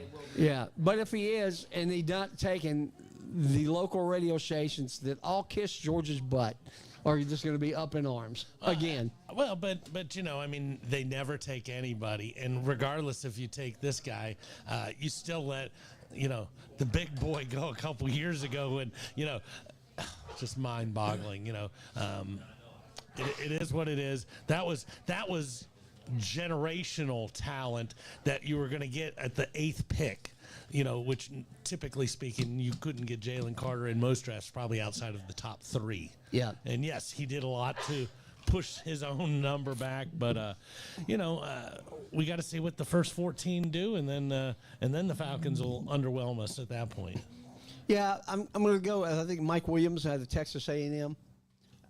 I think he'll be a good edge rusher for the Falcons if he's still there, but we'll see. I think that's his name. I'll bet they don't even take an edge rusher. You think they'll take another How the quarterback? Atlanta Falcons do. No, we'll get like another tight end, another quarterback, a water boy. If they take another quarterback, Jalen I Walker, will lose it. I'd be more for taking Jalen Walker than I would, Williams. But we'll see what happens. Once again, I was watching this, and before we go off on what we need to talk about, I was watching a highlight reel on Ashton Genty, and I think the guy's good. Don't get me wrong. Don't send Larry hate mail or anything else. But at least not about this. Yeah, well, yeah. I mean, obviously he deserves plenty of hate mail, just not about this. I'm watching him, and every time you see a great running back, and I'm just going to say somebody like Saquon in college, or Zeke when he was in college, or any of these types of guys, they always show the highlight, and the guy's out on the edge, and there's somebody reaching for him, and he brings. Everybody on Genty's reel went to Fresno and went to UNLV, and I just don't know. But on all those highlight reels, they were 20 to 40 yards behind him as he was running. Well, no, I'm just talking about people who actually had like an arm on him, and he breaks that tackle. It was kind of shown in the playoff last year when they went to actually play some talent outside of their conference, which he can't help because that's where he went to school and that's where he's played football. Absolutely. That's who had faith in him I can't wait to see who gets him. I think he's going to be a really good running back. I don't think he'll be like a little LT or whatever. So I've been saying for 6 months at least, the one person I don't want, and after this week, I'm really on that page, our two-way star. Yeah, Hunter. I have to be able to play both ways, or I don't want to do it. He supposedly said in an interview today that if he doesn't play both ways, that he will stop playing football. Thank you. Go ahead. Mind-boggling. And once again, as I've been saying for a long time, he's played way too much. I don't want a kid coming out of college who's played 98% of every play in every game on both sides. No, and you can't do that in the you can't do that in the NFL for longer than half a season. Not in today's game. Absolutely. Maybe back when Dion played, when it was a little bit different of a game. But Dion was still only doing punt returns and kickoff returns. He wasn't. True, but he wasn't at wide receiver and at D back on all the plays. I think maybe whatever team he does end up going to, he's going to be a wide receiver or he's going to be a D back, and then maybe they have packages for him to be out there for special plays where he's playing that position. But not playing to have that mentality that I'm playing all or nothing, and you're not even drafted yet. And you're telling me that before I ever draft you. Yeah. Watch that plummet. Boo, yeah. All right. So NFL draft is upon us next Thursday night, and next Wednesday night we have one of the greatest shows ever. We bring Is Will Renfro on the show? He's always on the show. If it's one of the greatest shows ever. I just figured he must be involved. Absolutely. So we bring in 10 general managers to make the first 10 picks in the NFL draft next week. So a lot of fun. Robert, if you would pull up the draft, we're going to go ahead and let Tim make some picks for us. Starting with who will be picking in the number 10 spot. For the Bears. For the Bears. So for the number 10 spot, picking for the Bears, I'm just picking these cards out here. There's Rory Christian. Rory Christian. So good luck. Hopefully you're a Number Bears 10. fan. Number 10, Bears. And Rory, you're picking spot number 10. That doesn't necessarily mean you'll be picking for the Bears because there could be a trade between now and then. That's true. But as of right now, you're definitely picking the 10th position, and you're picking for the Bears right now. Correct. And according to their needs, they need defensive linemen, cornerbacks, safeties, wide receivers, and kickers. So maybe you can blow everybody away by taking a General kicker with that. managers, maybe. GM. Yeah. We Coach. had Coach. in our fantasy league one year, this guy Matt Weiner had never been in a fantasy league before, and with the very first pick, he was lucky enough to get the first pick. He takes Matt Kofor, the kicker from San Francisco. I said, "Well, he scored the most points last year." I was like, "All right." In my very first ever fantasy baseball draft, I took Mariano Rivera with my first or second pick. And everybody's like, why would you do that? And I was like, because he's the best. I didn't exactly understand the scoring the way your friend didn't either. Yeah, So. Matt did not win the fantasy football league. I'll just let you know. Nor did I that year. All right. Who is our number 9 pick? The Aints. Picking for the Aints will be Ian King. Ian King. Ian King. I won't like that.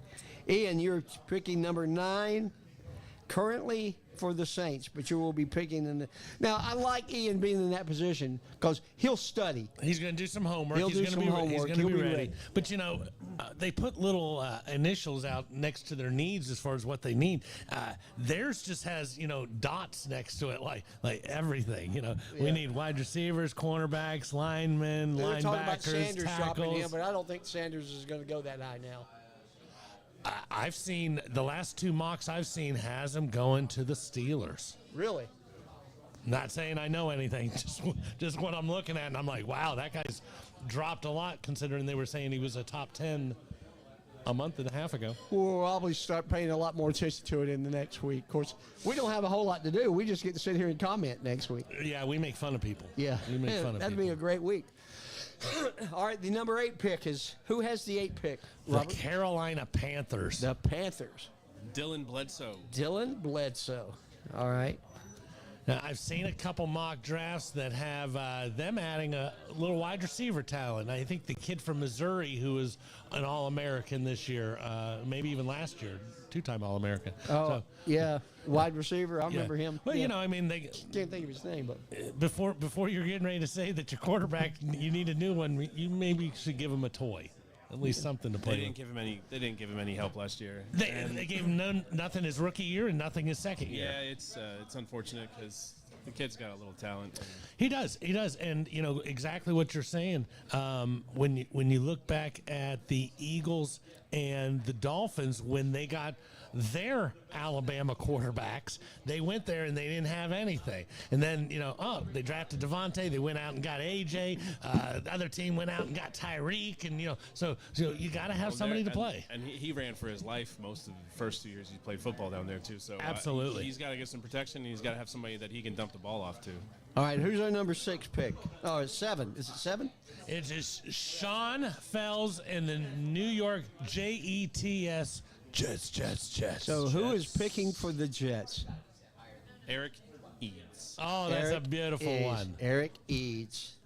That's one of my best friend's sons. He's gonna love picking for the Jets because you know what? You really can't screw that up. The Jets will do that for you. But if you're the Jets, what are you taking? Well, who's their quarterback? Well, they traded. They got. They got nothing. Yeah. No, they had. Was it Justin Fields? Yeah, they have Fields. Yeah. Maybe you guys As he didn't hear said, me they have before. nothing. They've got nothing. So you know what do they got? They got they've got a really good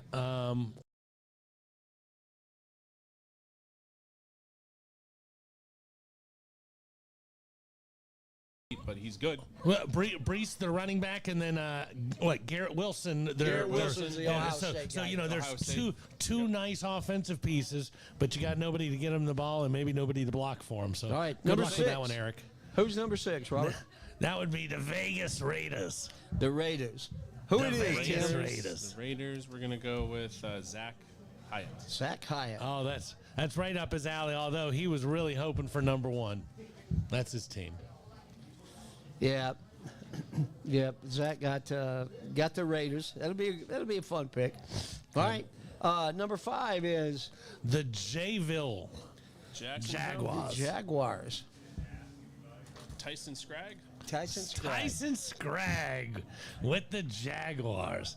I can't wait to hear him pontificate about the needs. Is he the a good people from- pontificator? He's going to think he's a very good pontificator, and you know, anybody who wants to talk about Duval, you know, I'm all about listening. Make sure you send me his email so I can copy him on I will. the draft order. All right. We got something wrong here. 1, 2, 3, 4, 5. No, we only got 4 left. Yep. So picking at Number 4 number 4 would be the New England Patriots. would be the new play. 4 is going to go to Brent. Oh Brent my Stork. gosh! Can you believe that? Actually, I can. Oh, okay. He's a Patriots fan, isn't he? He is a He is, Patriots yeah. fan. You know, what's fun about this pick is that no matter what he says, we're just going to tell him that they still suck. And that player's not going to be enough to push them over the top. Yeah. So we Greg Fuller, Andrew Warner, and Farrell Middleton left. Whew. And who's number 3? The Giants. The guys who are taking Hunter are number 3, the New York Football Giants. Andrew Warner, Andrew Warner. number 3. Every mock draft I see has him going there, Hunter. the Giants. It's as horrible as his stock is in my book. Watching him talk and listening to him talk, I'm like, you are made to be in New York. I can't. They'll I lead him can't- alive. Well, yeah, they will. All right. So number 2 be the Browns, right? The Cleveland Browns. Cleveland Browns is going to go to Greg Fuller. Greg Fuller. That's about the easiest pick that man will ever make. Yeah. Greg, the general manager of Six Flags, been on the show a couple of times. Great guest, and I'm sure Now he he's will. GM for the. Now he's GM for the Cleveland Browns. So that's a step up, going from Six Flags to Cleveland. No, this is not a step up. for Greg. That's a demotion. You can go back to your regular job, Greg, after you make your pick. Greg was revered for being such an awesome person the rest of his life, and then as soon as he got this job, everybody's like, And so we got one pick left, and it's going to Well, there's only one card left on the table, so we're going to go with Farrell. Farrell. shocker. Another shocker. just Farrell blown Middleton. away over here. And he will be picking for the Tennessee Titans. And now, what do Farrell and I have in common? I have no idea. He and I are always first. Oh, there you go. Oh, look at Fantasy you. football or the Fantasy draft? football.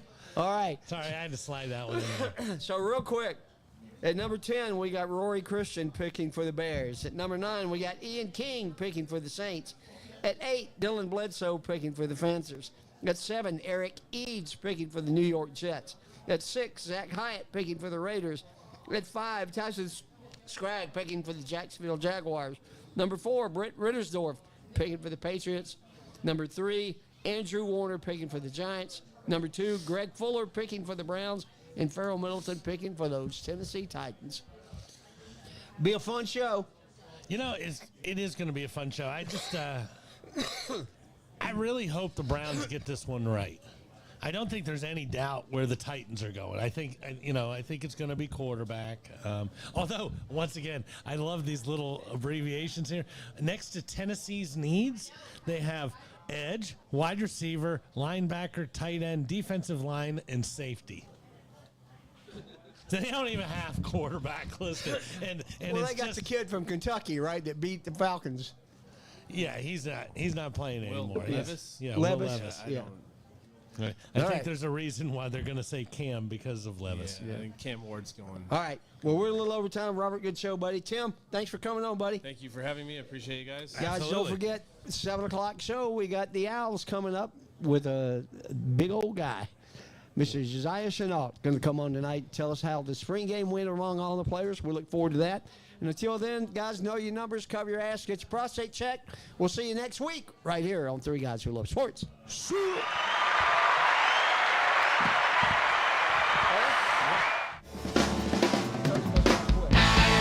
If I come back and be more prepared like you guys are. Just firing from the hip. Yeah, well, we just do it every week, so. Yeah. You can be prepared too if you just sit around. Hey, Will. talking about nothing. No, you were great. Look Yeah, forward you're to having very, Shaq. very good. Yeah. Wants to meet Tim Davis. Tim Will Renfro. Well, hey, nice to meet you. Tim has lost 175 pounds. Well, you got more than me. Yeah. But, Back on it today, though. oh, yeah? Yeah. Cool. Yes, Monday was my birthday, so I decided, okay. Yeah. I got to get it done. How was Montana? Did you have fun? How much are you down?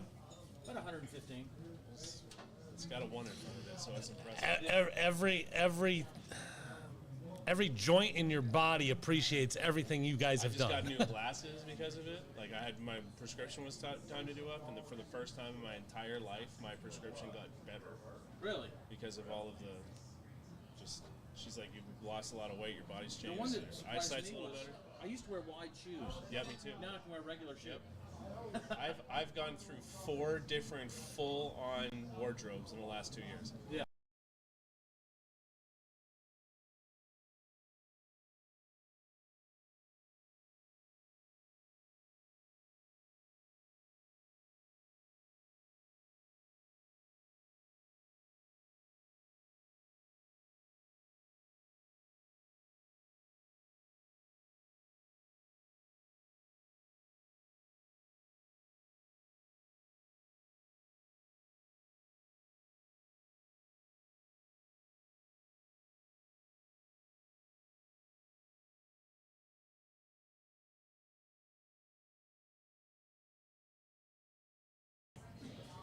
Over 160. Wow. And I had a heart issue, cholesterol issue, type 2 diabetic. I didn't know I was. We would love to pretty much have everything. you out Everything down the blood panel's like, hey, you're about to die. Any and every So I just Wednesday you have changed my diet, started going to the gym 4 days a week. You're right, texting your buddies. Cut out, for the first year, I cut out all sugar, almost all carbs, all alcohol, all caffeine, and went straight to a fresh Nothing to meat, be prepared for, fresh because your knowledge will take you. Yeah, a fresh produce and fresh meat diet. Like I started, we're busy. I'm an insurance agent, so like, some days I get home at 3, some days it's like 9 o'clock. So we ate like crap forever. Prepared for. So making fresh meat every day, learning how to making set fresh everything vegetables up. every day. Really, I think that the thing that ended up helping me the most is consciously trying to keep myself jumping in occasionally. So under Did you measure that? just in my head, on different I know looking at something, that's like 400 or 500 calories. That's 300 calories. Like in my head, just trying to keep it to where I was under 2,000 calories a day. Plus, moving around, you burn roughly 2,000 calories as it is, just moving around, and then going to the gym. And in the gym, burning between 800 and 900 calories. So I kept myself to where I was negative 1,000 every day, the weight just shed right off. Yeah. But really, the sugar, the sodium, and the fast food that I just stopped eating fast food. I'll cut that out within the first couple months. Was like 50 pounds down. Yeah. I've since like incorporated a lot of it back in because you plateau and now I'm building muscle and losing fat. But Me? like I build in a cheat day every I'm week good. where I just don't give a crap. I eat whatever I want. Oh, all day. that's over there to Drink Larry. in moderation. I and try if to stay do, away from skiing. And if it's liquor, it's agave tequila. The first person who because ever there's described no it to me was sugar. like, it's kind of rubbery. It's like, well, I was already not Carbs thinking don't I wanted it, and transition now into I'm sugar and then end up in your body as sugar. So yeah, just that. Watching what I eat, really, and then being more active. I don't. The one thing I can't do is It works differently for crunchy everybody. Yeah. I'll do a crunchy onion. Yeah, I mean, Montana was good. Some onions and- Loved your Huh? pictures. Onion tangler? Like No, fried no, just weren't there I very mean, long like enough. fried onion, I'm Yeah. good because it's. Were you there a week, weren't you? Not even a week. If I'm eating something. Oh, okay. Yeah, like if I'm eating something like this and it had, I don't want a ton of them, but if it had some, that'd be okay. But it's, when I get in there and I'm like, Theirs just and then there's a crunch. It's like, cool, okay, but there was it's not crisp, supposed to it's be a crunch on that bite. No humidity at all, right? Yeah, and Whitefish, Montana is a tiny town. Yeah. At least we're both down with the lack of. Traffic, especially this time of year because you're not in ski season.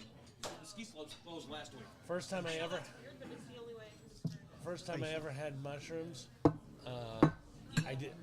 Okay, not the very first time. Which ones? Yeah, it's just Charlie Yeah, and I. yeah. That's a different story. That's a different. We'll be here all night. Bet you missed him, though. Oh yeah. Have a napkin, please, sir. You can have those even though you don't need them. Give me one wing. No, thank you. I have chicken cutlets at home already. Thank you. I am going to order a beer while I'm here, though. I'm gonna head back over here. Now, did you eat that picture that you sent us? Yeah. I kind of came off the diet while we were there. Yeah. Well, somebody told us you got to go to this little barbecue place, and you're in Whitefish, Montana. Everything looks like a hole in the wall, unless it's high end, like for the ski people. Right. This is like a locals little barbecue joint. A lot of skiing in that area. I mean, as far as resorts and Oh, yeah. stuff. Okay. Yeah, not Big Sky. Is it Big Sky? Something like that, maybe. Maybe up there. There's a Whitefish. It's called Whitefish, but there's one of the pictures I posted. I'll show you. You can see the trails on the mountain, like looking down Central Avenue. There's the ski slopes in the background. But it's north of Kamiai. It's up near Glacier. Way on It's almost in Alaska. Not Alaska. Canada. And Which and Canada's so we went almost to this little barbecue place. And whoever told us to go there's like, you got to try the Hut Burger or whatever it was called. And it's 2 burger patties with fried pork belly on top of it. So that and then is the garlic cream sauce. cheese had huckleberries They and something deleted the else in button it. for no sauce on Like, Chef's that just Wings, sounds so it's awful. fucking Yeah. I'll try it. garlic on the side, and then I'm a glutton it's for really good punishment. on the broccoli. Oh, it was good. Sold. So, where else did we go? Where'd you fly into? Kalispell. So where? Kalispell's a real city. Like it's got a Walmart and a Home Depot and a Lowe's and But you didn't fly direct from Atlanta to there. Minneapolis. Minneapolis. There's only 2 ways to get there. You either go to Minneapolis or Salt Lake City. And they have connecting flights into Kalispell. When I went up a couple years ago, I was really surprised that Rapid City. You think Rapid City, got to go through Minneapolis. Well, Delta, yeah, there's not enough flights to go. I flew Delta, so their hubs are for the West, Minneapolis and Denver and Salt Lake, and then LA for some things. Like there's like LA to Atlanta, LA to New York. There's a lot of flights. But, Up, GB? But fancy utensils. Clean. Oh, these are mine. Yeah, I think so. I was wondering where they went. I went to my house to be cleaned. I was like, they're somewhere. I'll find them. They may be dirty in a couple months, but I'll find them. Because I looked, I was like, I don't know where they went. But Yeah, I should have probably told you, but you're on vacation. I figured he doesn't need them. I'll get them on Wednesday. Hey, that dude was hanging out in Montana and he couldn't sleep. He's like, where the hell are my spatulas? Where are my spatulas? Probably sitting at the. I got us that. But where else do we eat? We ate somewhere. We ate this little high-end Italian place downtown. It's really good. But because it's got skiing and because it's got the there's summer activities and there's winter activities. In the spring, like during the melt season, there's nothing. Nothing to do. There's nobody there. So there's no traffic. There's no reservations are easy to get at the nice places. The lodge was. That's why they do their conference there, because the lodge is cheaper. Because I love traveling, and it is different. If you went to that same place 3 different times, once during snow season, once during summer, it'd be a completely different trip. they have a name for it.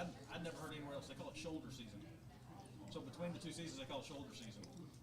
And everybody there that works in any of the touristy stuff, Right. always does, like if they do ski stuff, they're working the lake stuff in the summer, or rafting or something, or tour guide for hiking or something. They work all multiple jobs.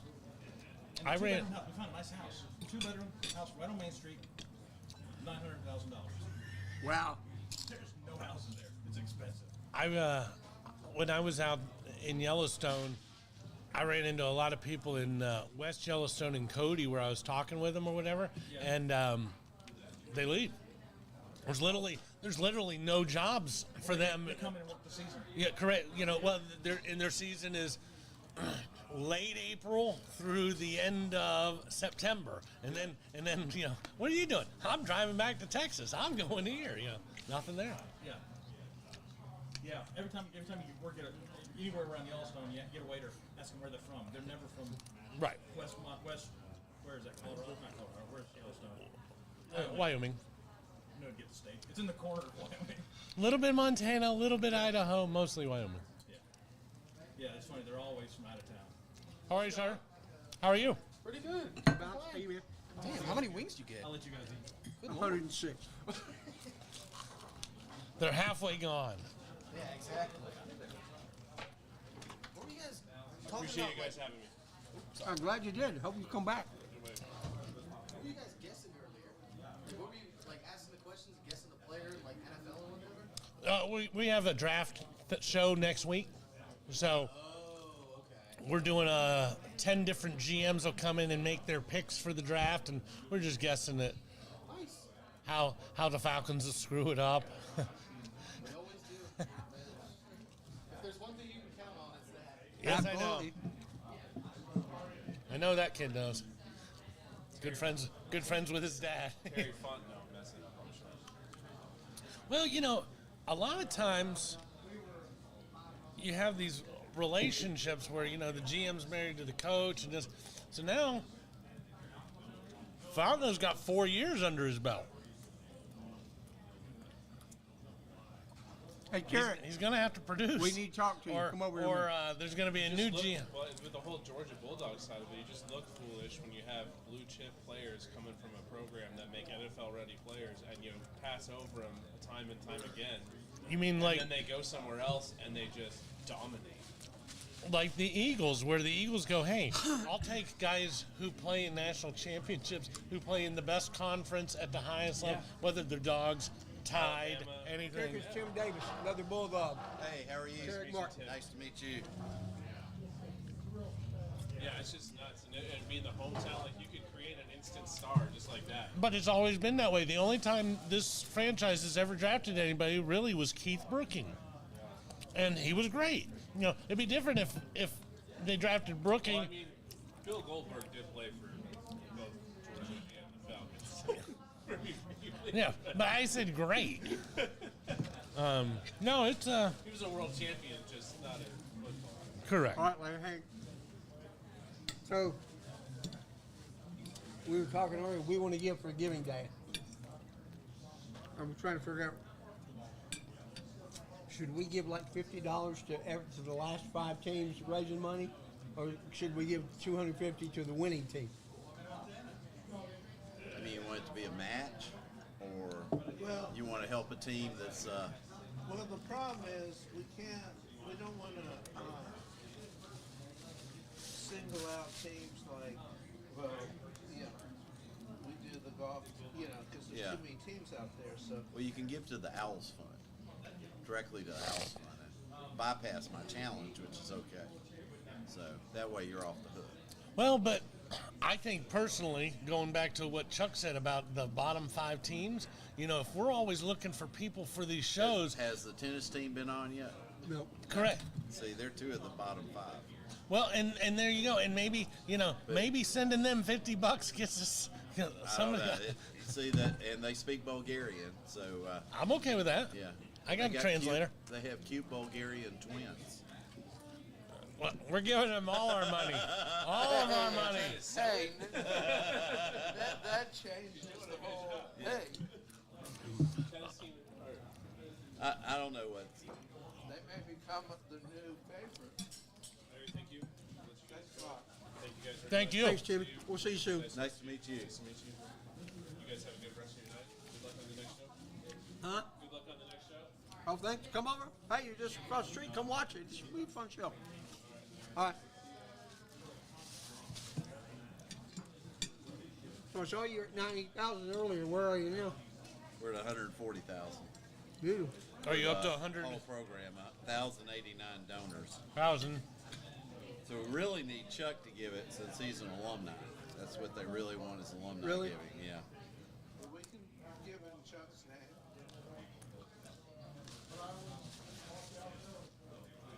You know, that help. We'll give 250 wherever you think it needs to go best. But yeah, I don't know. You know better on You know, where it I needs think to I go. would give but- it.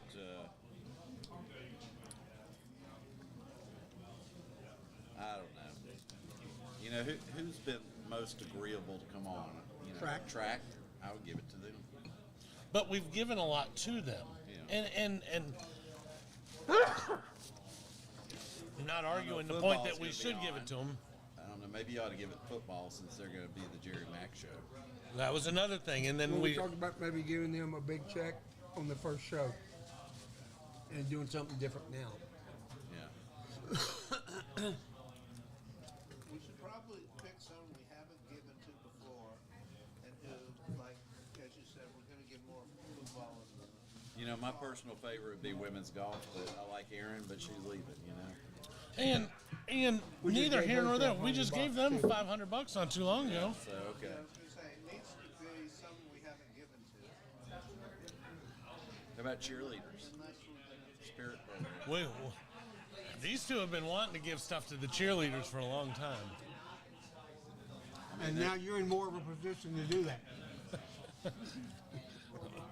Touche. What does that mean? I don't know, but I'm rolling with it. So Sounded like he's a free agent. I'm almost a free agent. Baseball, I don't know that we've ever given. Tennis, lacrosse, soccer, you know. Didn't we give to the baseball stadium? The new baseball? I don't know. I thought we did 500.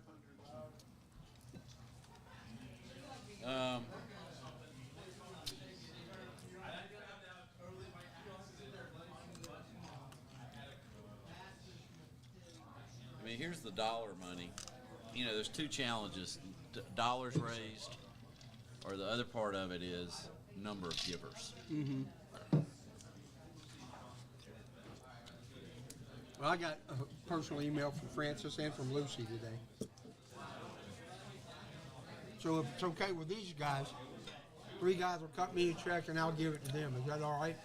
Since I'm an alumni? Are you all right with that, Robert? I think I mean, can we just do it? 3 guys makes a donation in Chuck Burge's name Yeah. and get the match? Yeah, they're going to want a credit card number or debit card. Larry's You can got put it all in sorts Chuck's of cards. name, yeah. He prints cards in his basement when he's bored. Yeah, I'll give you my card to do it. Okay. We don't actually have a debit card for 3 guys. We got a bank account, but I didn't have a card for it. Probably a good thing. But like I said, I'll give him my card and reimburse myself. You know, don't worry about that. You know, this will be confidential too, so the other sports won't know. Not unless you tell them. Well,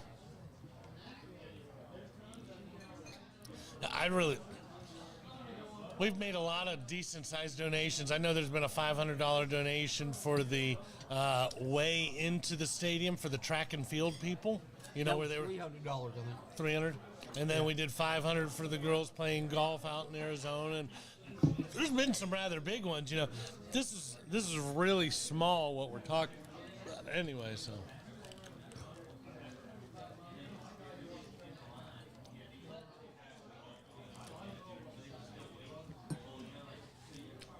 I don't know if I was y'all, I think I'd still give it to football. Since you're going to be the Jerry Mack show. Well, I thought you said we're gonna give another 500. Yeah, hopefully by the day of that, we can just go ahead and We have that now. $500 to the football team on the day of. So, but I don't know. We'll do a big check, you know, like we always do. Love the big check. I love the big Well, check. why don't you do $250 to the football, Larry? And I'll write a personal check for $50 to the track team. Okay. Okay? Good with me. You take a check? Yeah, they will. It won't show up in the totals immediately, but it'll work. I'm putting a credit card.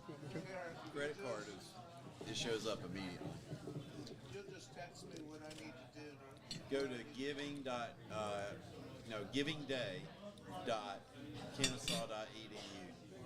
Okay, so was that on that email this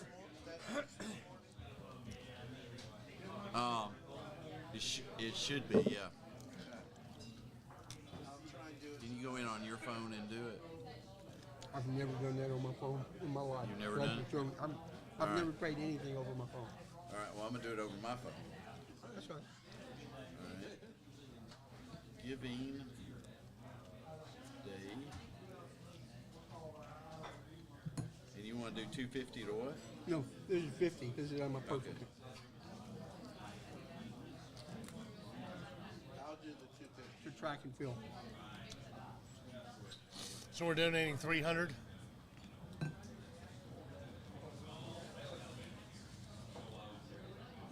you want to go to track? Yeah. You care if it's women's track or men's track? Women.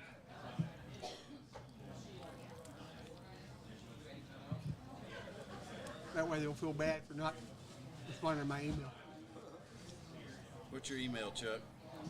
Chuck.birch@gmail.com.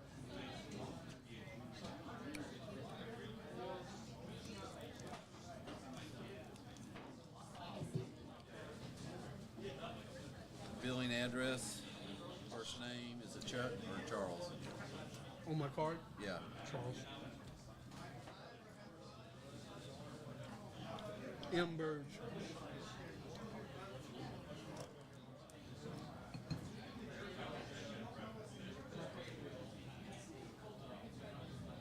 What's your address for that card?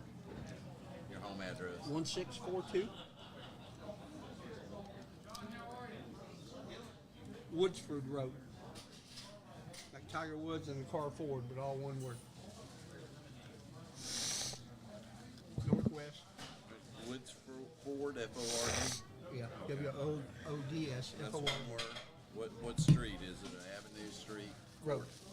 What? Road. Road? Is that Kennesaw? Mm-hmm. 30152.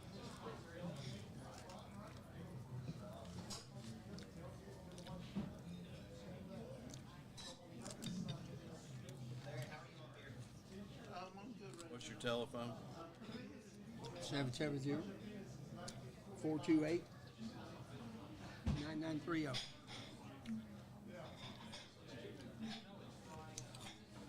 You were a KSU alumnus. No. Obvious alumnus. No. Yeah.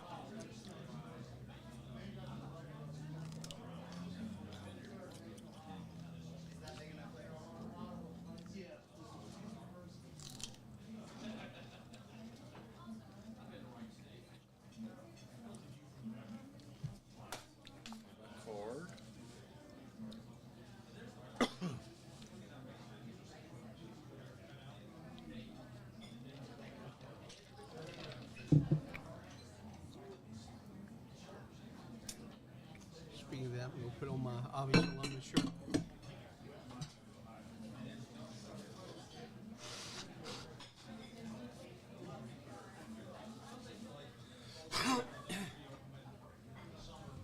Grace out to dinner with Sandy? No. Grace enjoys her Wednesday night at home. She hosts a big Bible study in our house every Wednesday morning.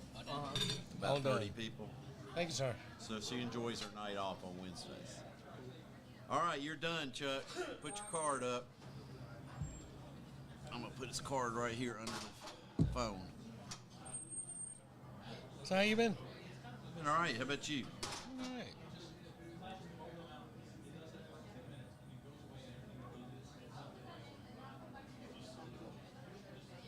Let's see. Go back into Giving Day. Yeah, that was a long day.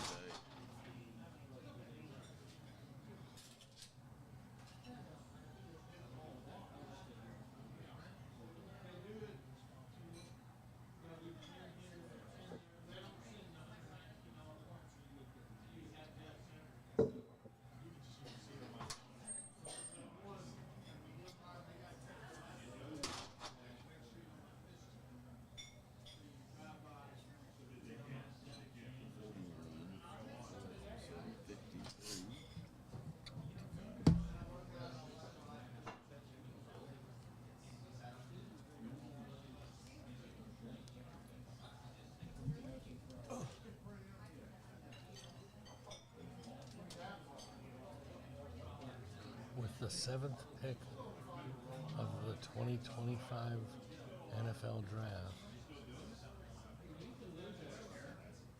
comma, Eric Eads will pick for the New York Jets.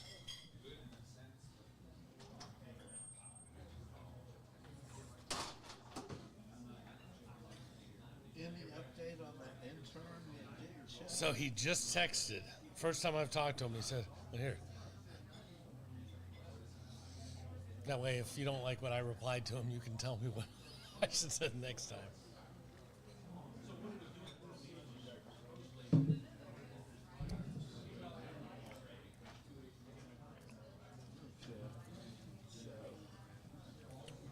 I mean, he's a high school senior who's got a job already somewhere, so, you know. Yeah, if he can adjust the schedule, that would be great. Right. And if not, we're not holding our breath, you know. So we're still looking, you know, until he shows up and mans the position. We're still in need, right? Like I said, I'm hoping, and I was hoping to be able to get this TV today, but I think their system's messed up. Because even when I tried to take it off my thing, because it didn't work, and put it on something else, I still get the same error message. And Sean says they've been having trouble with it. He was talking about that earlier when. Yeah, with the sound and stuff. So I can't tell if my system's not, why it's not working.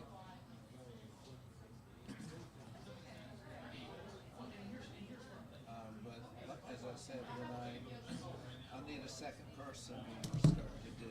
Well, no, absolutely, absolutely.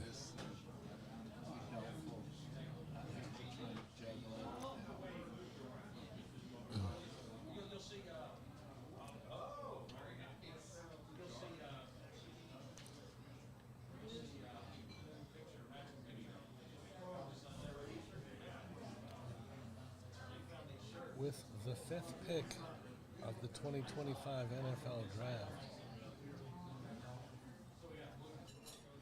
Tyson Scragg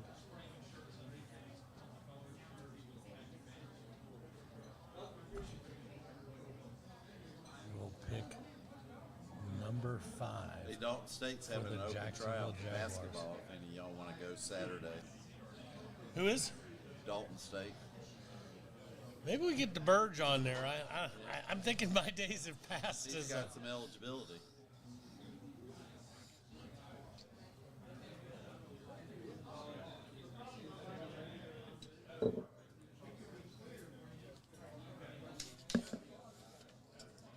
Of course, you will have to enroll in school and actually take classes. Details.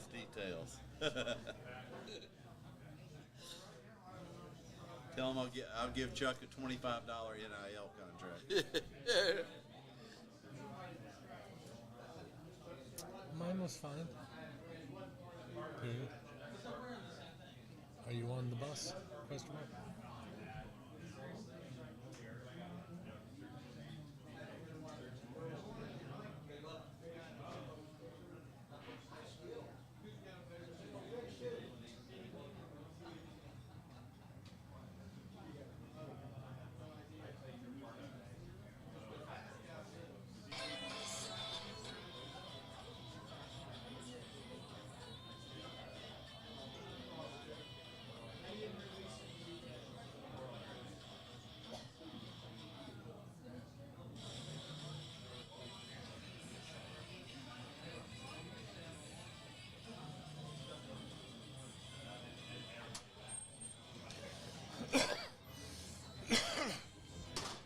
Here you go, Sean.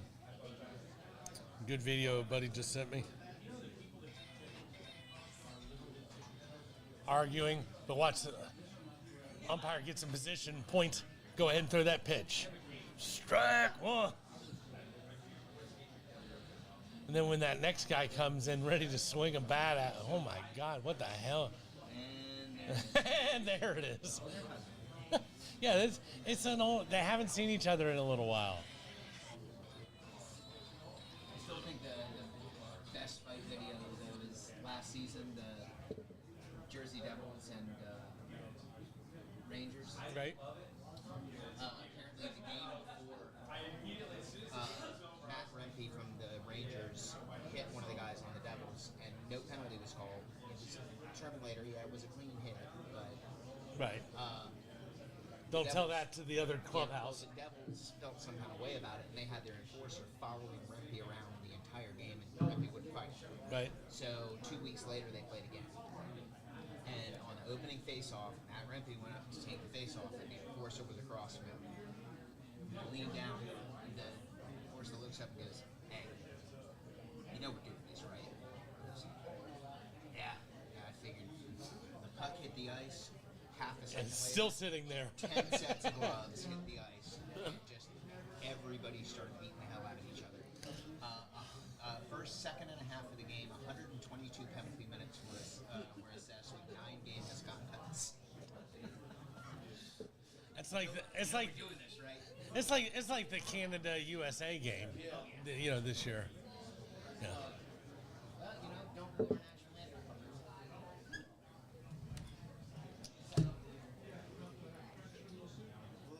I mean, when I used to go watch live hockey, you were there for the fights, as much as the game. It was more like you went to a fight and a hockey game broke out instead of the opposite. Yeah. A Donnybrook. Always like that expression.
Osai should be here soon, shouldn't he?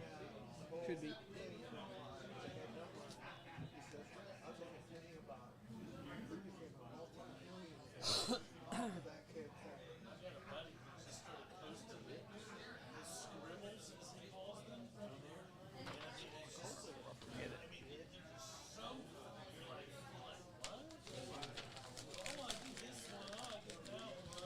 I said if they'll do it for free, because we're using it. You know, we can't pay that. Because I'm thinking,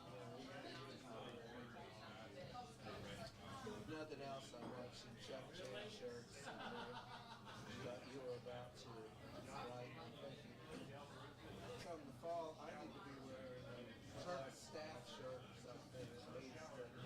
Pretty much say Jerry Mack show on it. Friend of the show. You know, whatever we decide, but instead of, I think we need to all. No, you're absolutely right.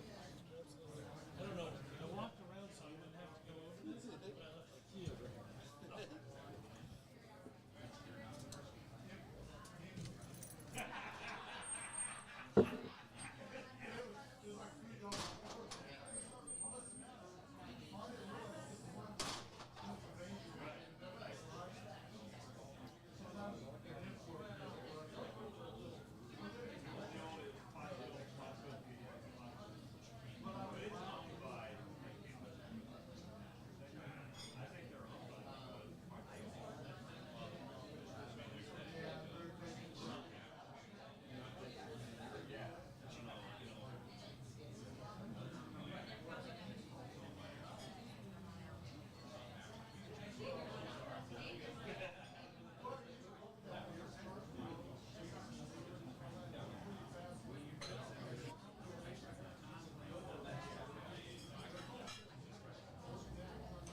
Tonight we're at, is it Richmond? No. Love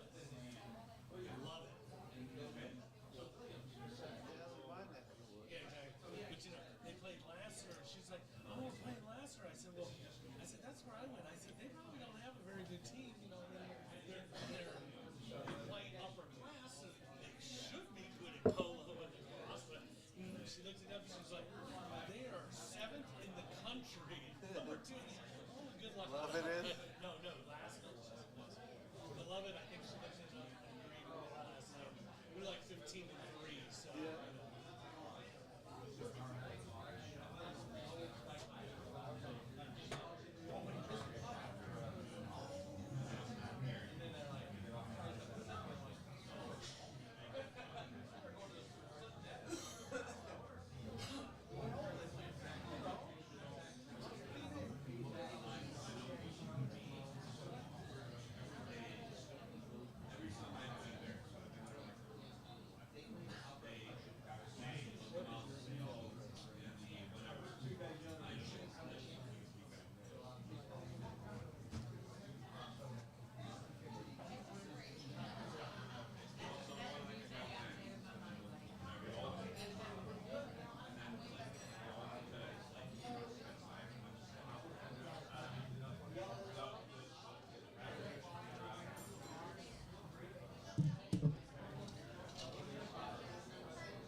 got to pull up composite schedule.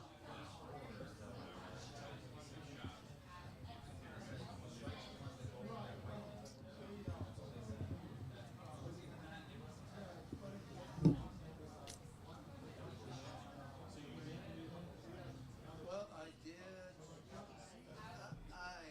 You know, it was working and I switched from my thing over to it. But I could never get a connection. But my computer was showing I had a connection. Because my computer does, you know, multiple screens. And I can see on my computer it was trying to pick that up as my main screen. It's close. And like I said, it seemed to work at home, and then I got here, and then this happened. And then when I switched it back, it never went back. Hey, Larry, I need some help here. Oh, never mind. I think I got it. Okay, I got it.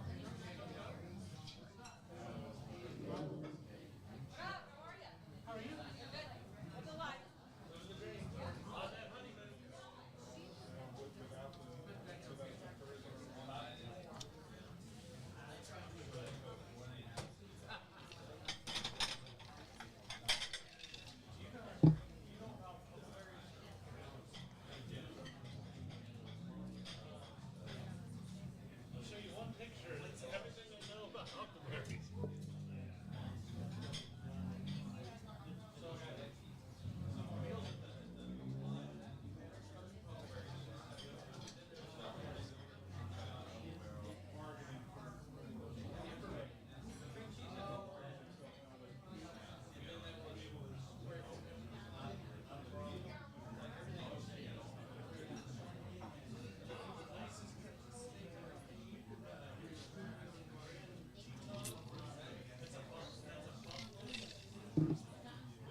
Okay, I donated $250 to the general fund. We did the general one. Yeah.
Adam gone for good?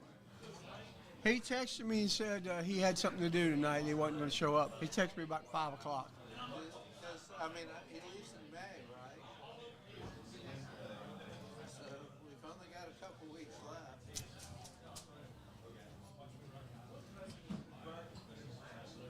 I can't come to the show. I have to work on a group project this week. At 5, right exactly at 5 o'clock. I mean, I'm counting the weeks till he's gone, but Yeah. I look at it, we only have 2 or 3 left. Yeah.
see that kid from Florida that didn't go to the combine but is up for the draft?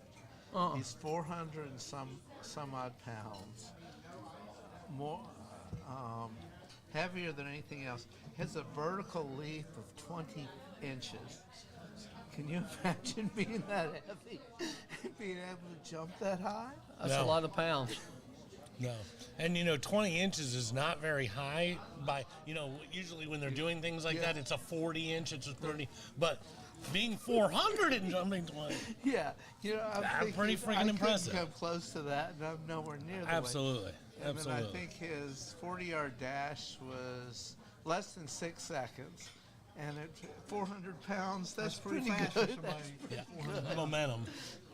Momentum starts. Yeah. Hey, you look at. Here comes the man. He got somebody with him.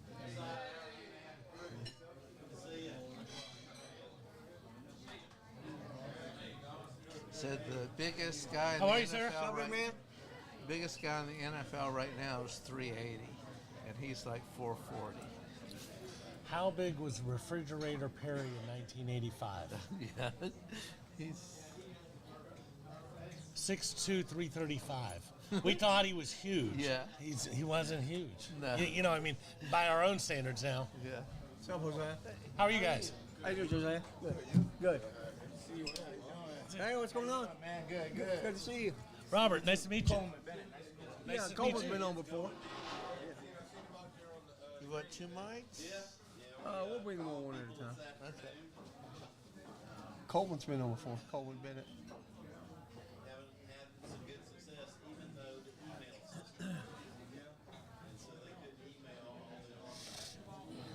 Yeah, look him up. Before he plays. Right there. Richard Pretty nice, right? Yep. Yeah.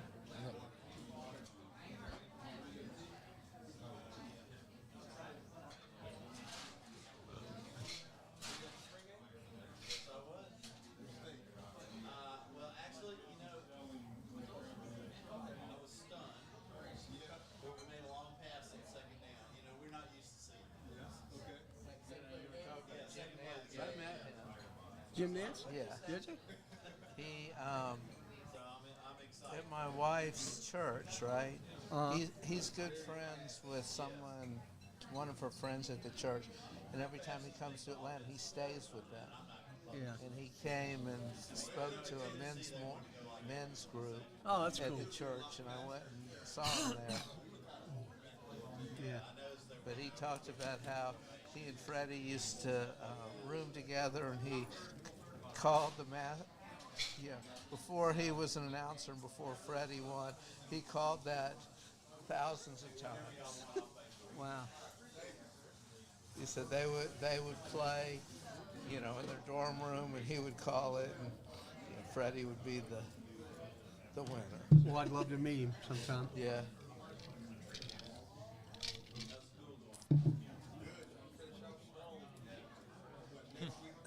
Girl Scout sells cookies in front of a pot shop. She sold 117 boxes in 2 hours. Sounds like good marketing to me. Yeah. Yeah, I was gonna Where say. should I sell these, Mom? Well, the best place is going to be right there. A few weeks ago, we were at Reformation downtown Woodstock. Love that place. And yet for me. That's fine.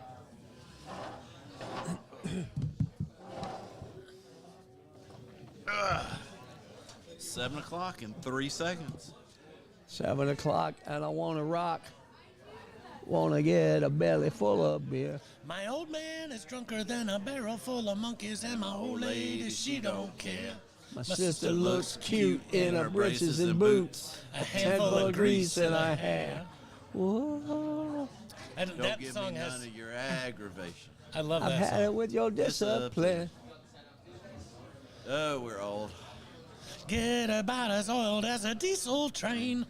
That's one of my favorite lines. Yeah, that's a great song. It is a great. It's a great song. But get about as oiled as a diesel train. There you go. Tell us what you're really thinking.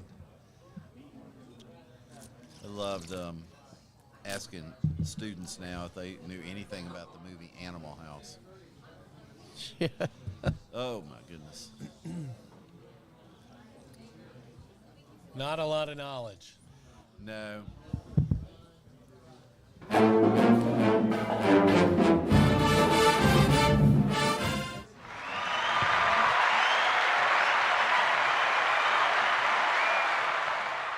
Good evening, everybody, and welcome to Three Guys Talking About the Owls. It's the Owl Show. Woo! Can I get a big hooty hoo? Got a couple of special guys coming on tonight, Coleman Bennett and Josiah Chenault, talking about the spring football game and what took place a week ago Saturday. We were all there. It was a week ago Saturday, right?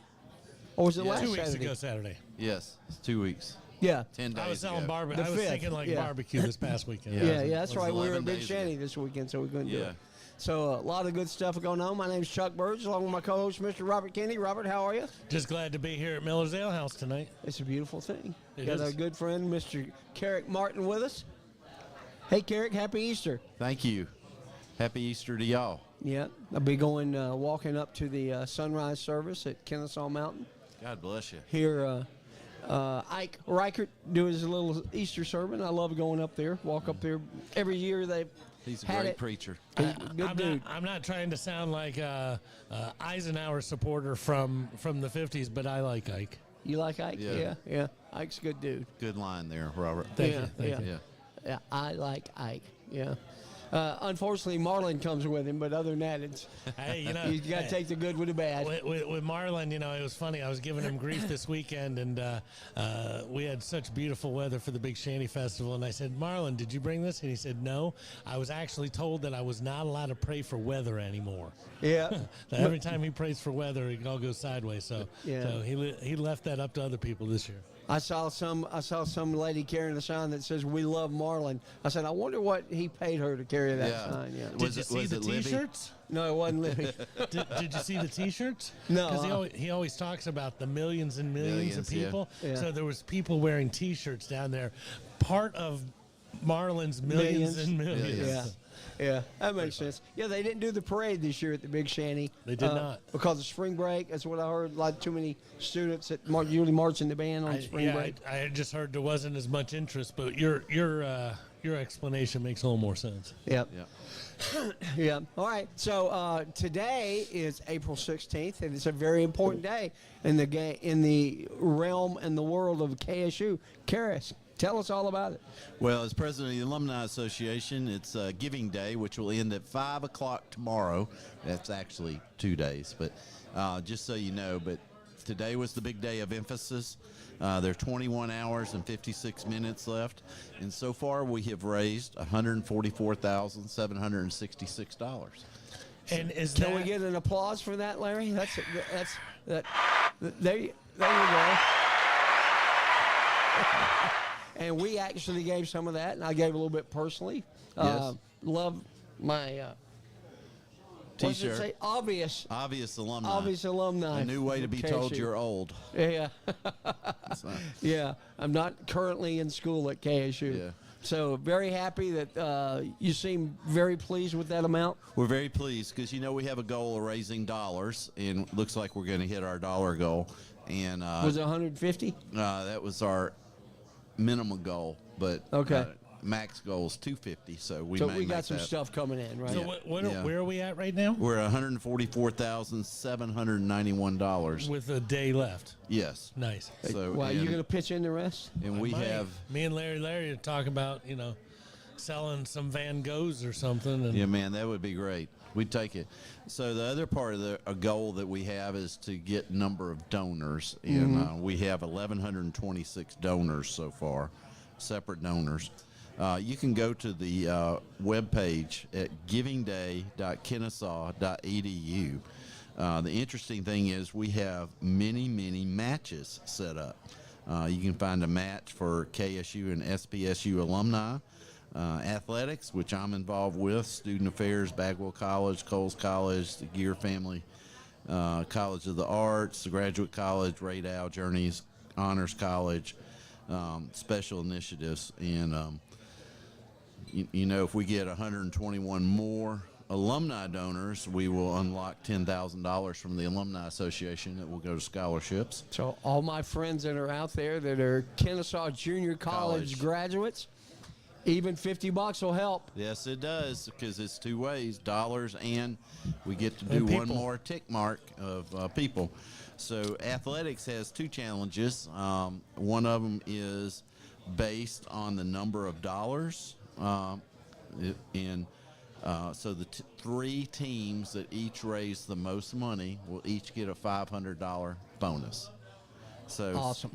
So far, right now, men's basketball leads with $1,775. Women's golf, with all the 6 players on that team, is second with $1,125. Beautiful. Congratulations, girls. And women's volleyball is $750. Baseball is $90 behind at $660. So the other challenge is number of donors. So in this case, the single team with the most donors, which will get $1,000. Right now, baseball is leading with 15 donors. Wow.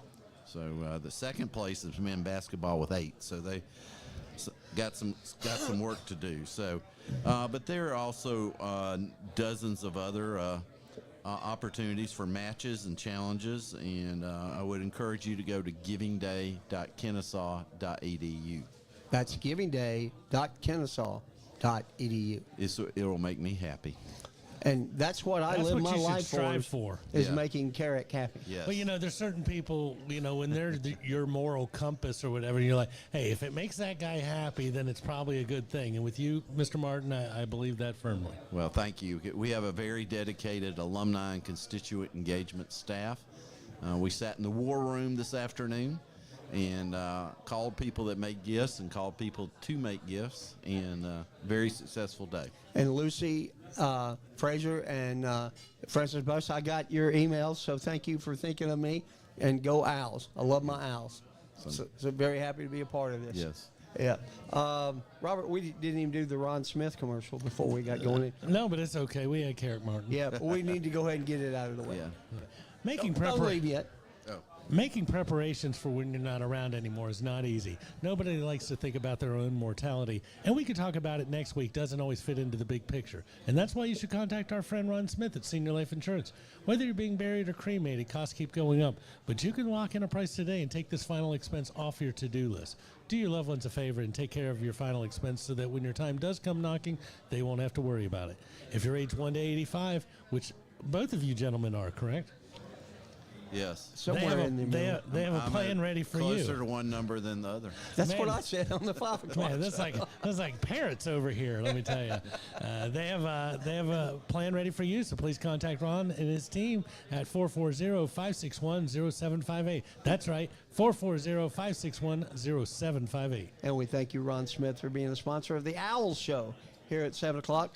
Speaking of the women's golf team, they're playing in the Conference USA Championships today in St. Augustine. Yes. Do we know how they're doing? The tournament is over, and they're not going to the NCAA tournament. They did not make it to the They did tournament. not make it. Well, that's too bad. So this is the end of Erin's run? Correct. Erin will be through with her job on April 30th. She will be greatly missed. Sorely missed. I will say that she is one of the best coaches at engaging and contacting alumni that I've seen. We have a lot of great coaches, and a lot of people do a good job, but Erin was over the top, and I give her really high grades. Her being gone will be a thorn in our sides. Yes, very much, and that's a very good play on Sorry words. for that. Yeah.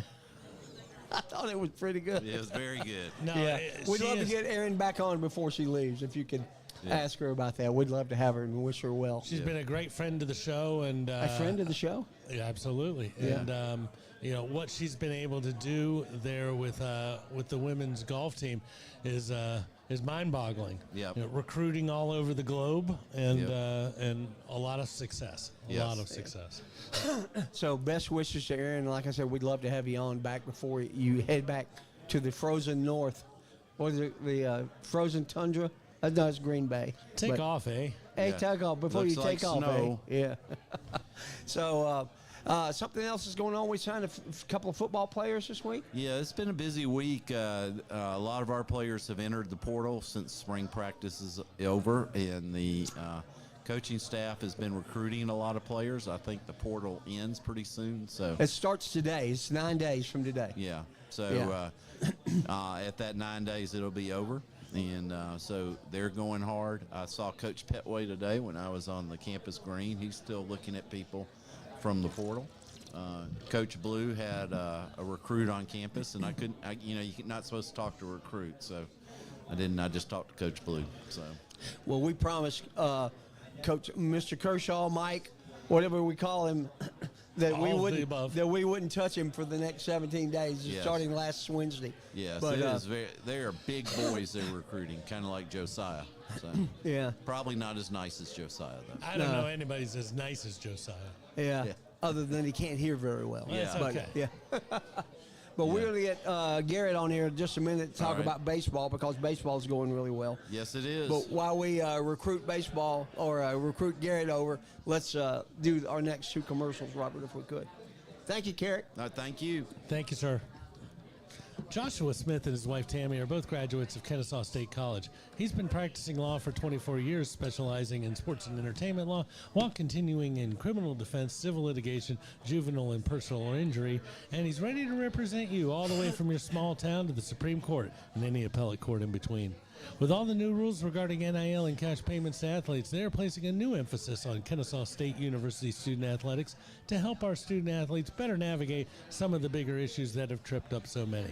Give them a call tomorrow at 706-217-2095.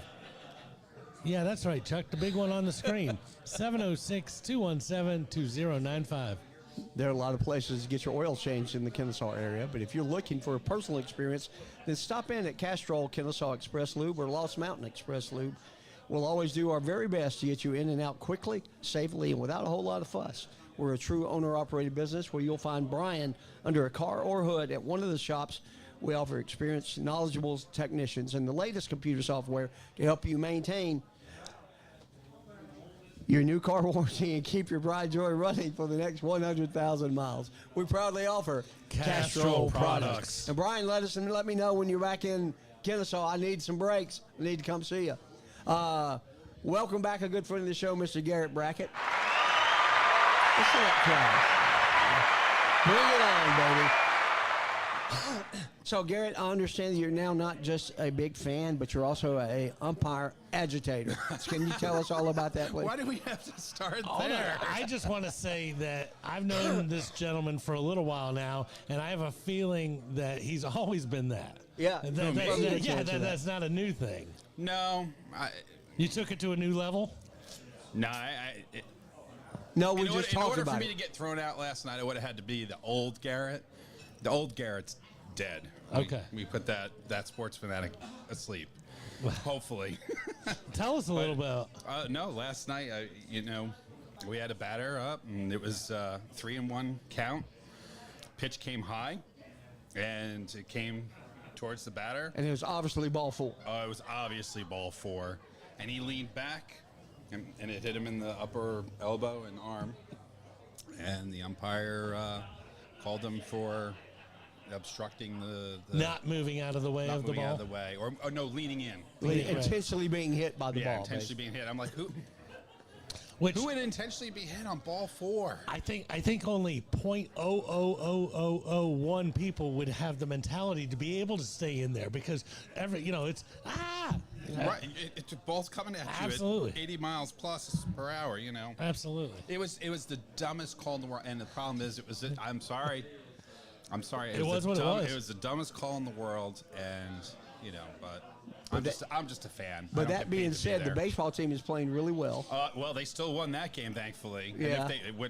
They played West Georgia Wolves, right? Right. Yeah. Yes. So it was an amazing game. They started off killing us in the first inning. Yeah. And we came back with 1 run, and then they came back at the second inning with a run and just wiped that out. And then we just kept. Our hitting is on par right now. Yeah. Pitching is picking up. I keep getting updates on Instagram, and it seems like we've won 6 or 7 games in a row. Is that right? We swept the last weekend. Yeah. That was amazing. Harry Kane is doing an amazing job. Bo Rudy came in yesterday. Tough start, but, you know. And we have been declared the toughest schedule in all of college yes. baseball.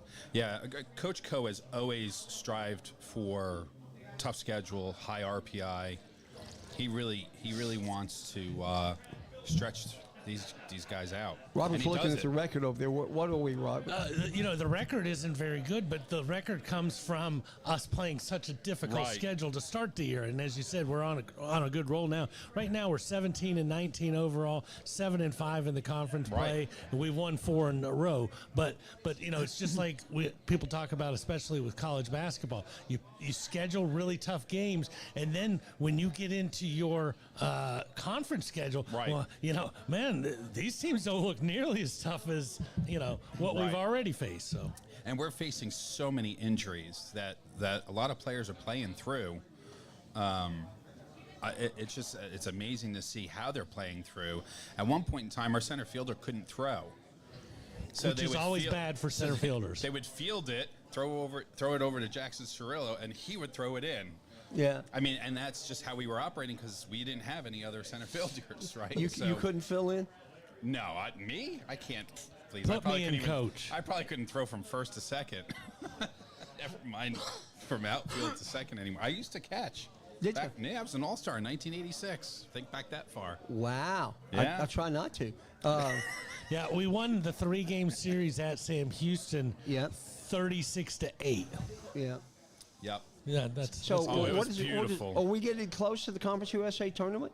Or we've got a few weeks left? We got FIU, Charlotte, Liberty, the Dogs, New Mexico State, West Georgia again, Dallas Baptist. So we're probably a month away from Conference USA. Conference USA starts May 21st. So, Right. Yep. So 5 weeks. Yep. All right. So cool. And that's in Lynchburg. Right. I think we're gonna. It's where? In Lynchburg.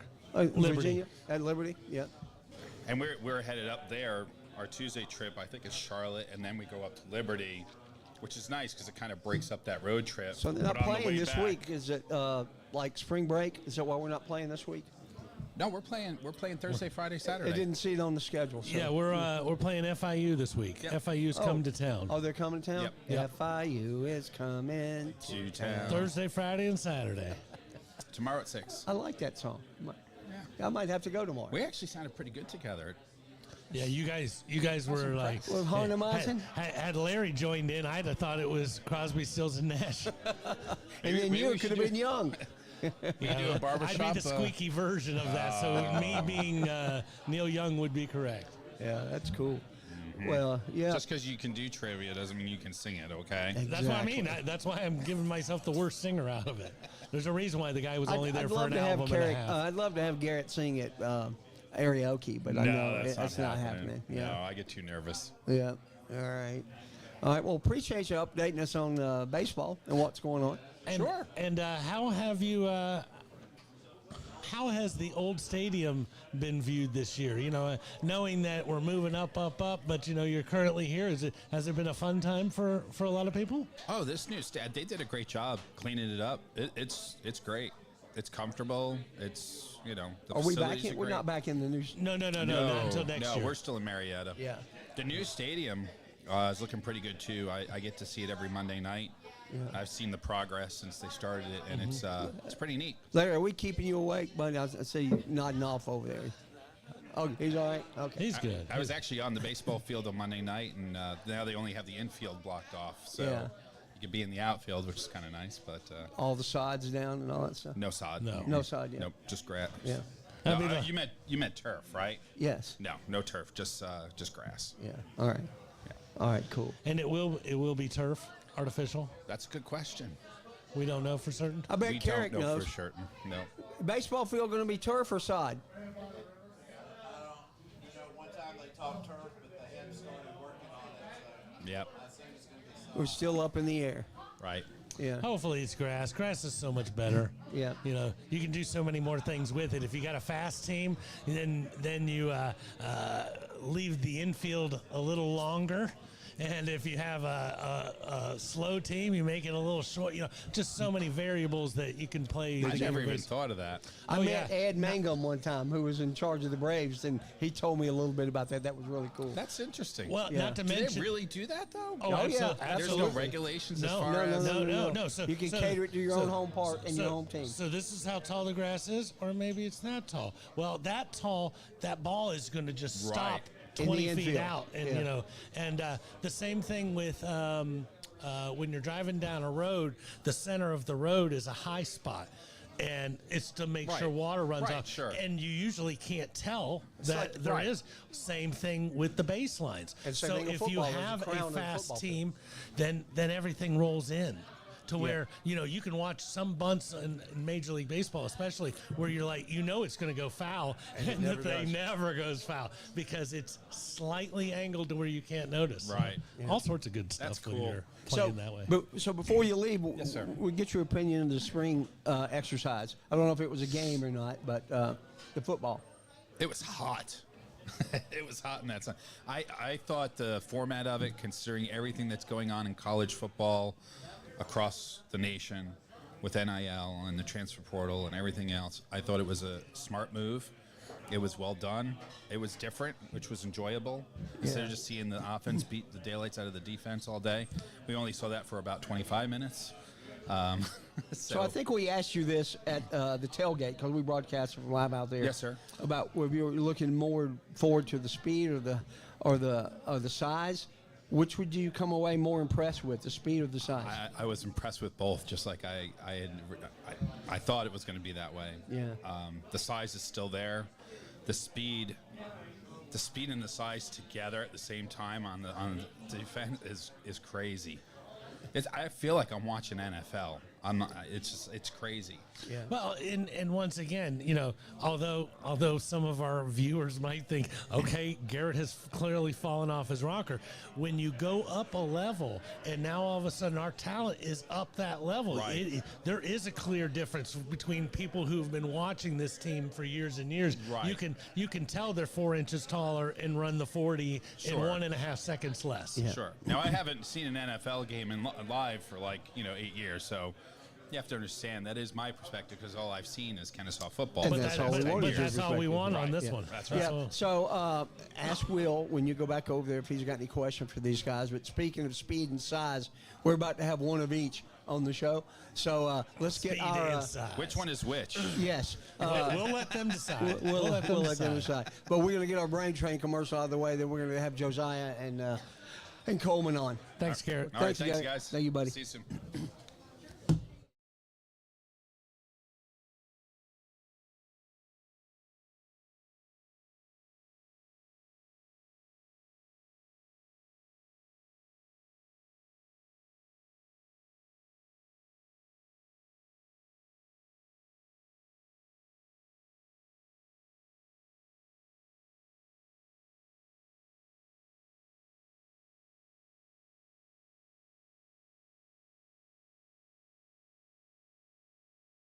Hey, it's Melissa again with Brain Train Centers. Did you know March is Brain Injury Awareness Month? At Brain Train Centers, we are dedicated to helping anyone who has suffered from a concussion or brain injury. You may not even realize you have been affected by a brain injury because maybe you didn't hit your head.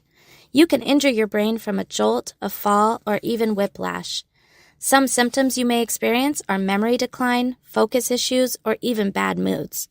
We could help you heal your brain. All you have to do is come in for a brain assessment at one of our locations and you could see how your brain is functioning. This is your first step to taking back control of your brain's health. Just give us a call or text us at 47... Here we go.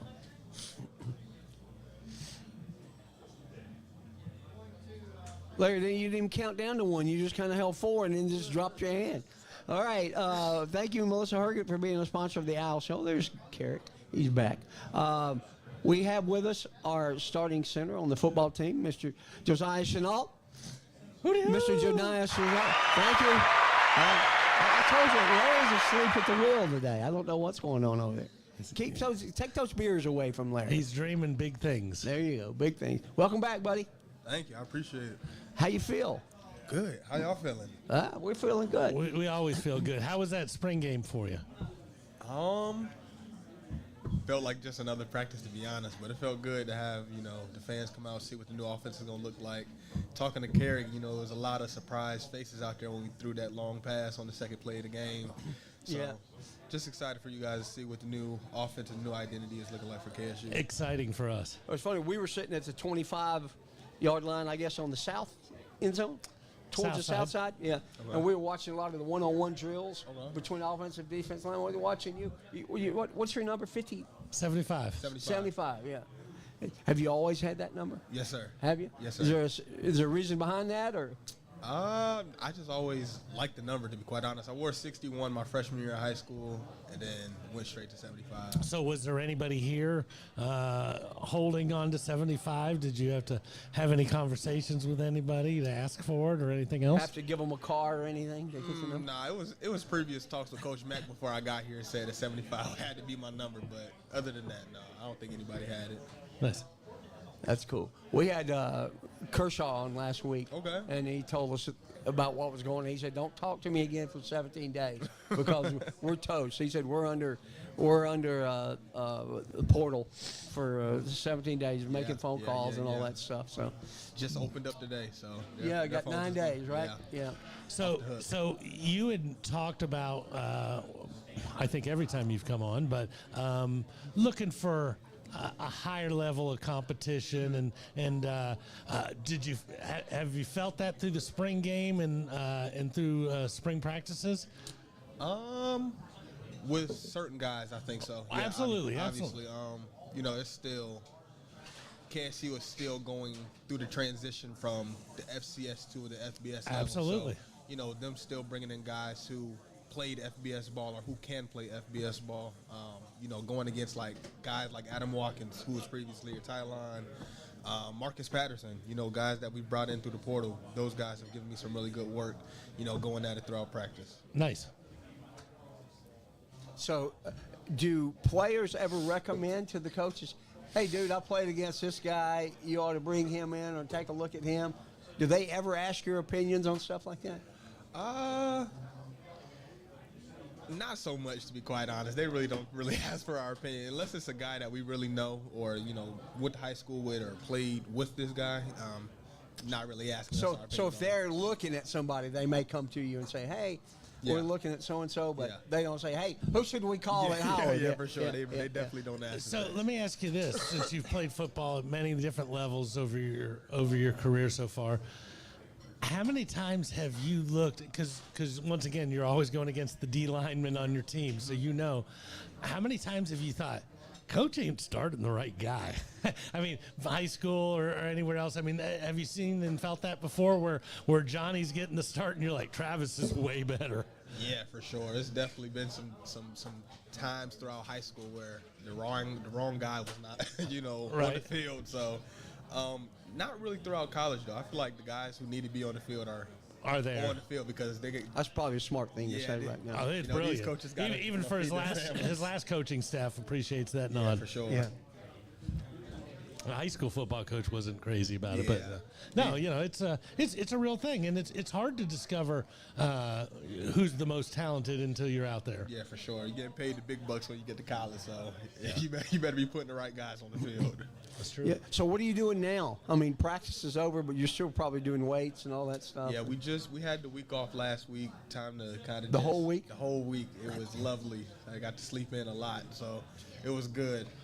This week we got back into a little bit of combine training, just kind of working ourselves back up into our mojo a little bit. But now it's more so just getting bigger, stronger, faster, tougher, more disciplined, and then also made some cuts. So it's also about bringing all the guys who are with us right now, bringing us close together, as we go into the season this summer. So we've picked up some players this week too. Have you met any of the new guys yet? So they won't be here until this summer. They won't get. Oh, they won't go until the summer. Yeah, okay. So we got a couple signees. 2 offensive linemen and I believe a DB. A couple more on the way, but they won't get here until we start summer training.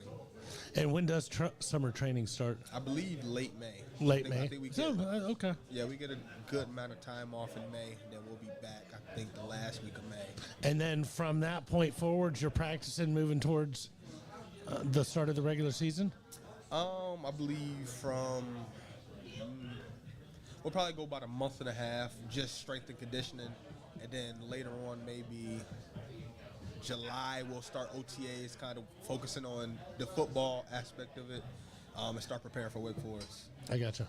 You know, the only reason why I asked that question is I've got a friend who is a junior, my best friend's son, Will, a junior at Greensboro College. Okay. Not UNC Greensboro, but just Greensboro College. Okay. And when he first went there, they had no practices. And I was, you know, it's like you're going to college for the first time, and you're going on August 5th, and the season starts, you know, and you're like, how can you haven't even been, you know, so I know it's different for each program as far as how much you get to practice. Did Howard practice about the same as far as what you'll be doing this year? Yeah, we practiced about the same amount of time. Actually, we got there a little bit earlier while I was at Howard. I think I got there like the second week of May, and I was there all the way until December. So that was exhausting, but you know, that's just is what it was at Howard University. And then with the weight training right now, do you have coaches, strength and conditioning coach who's in there talking to you about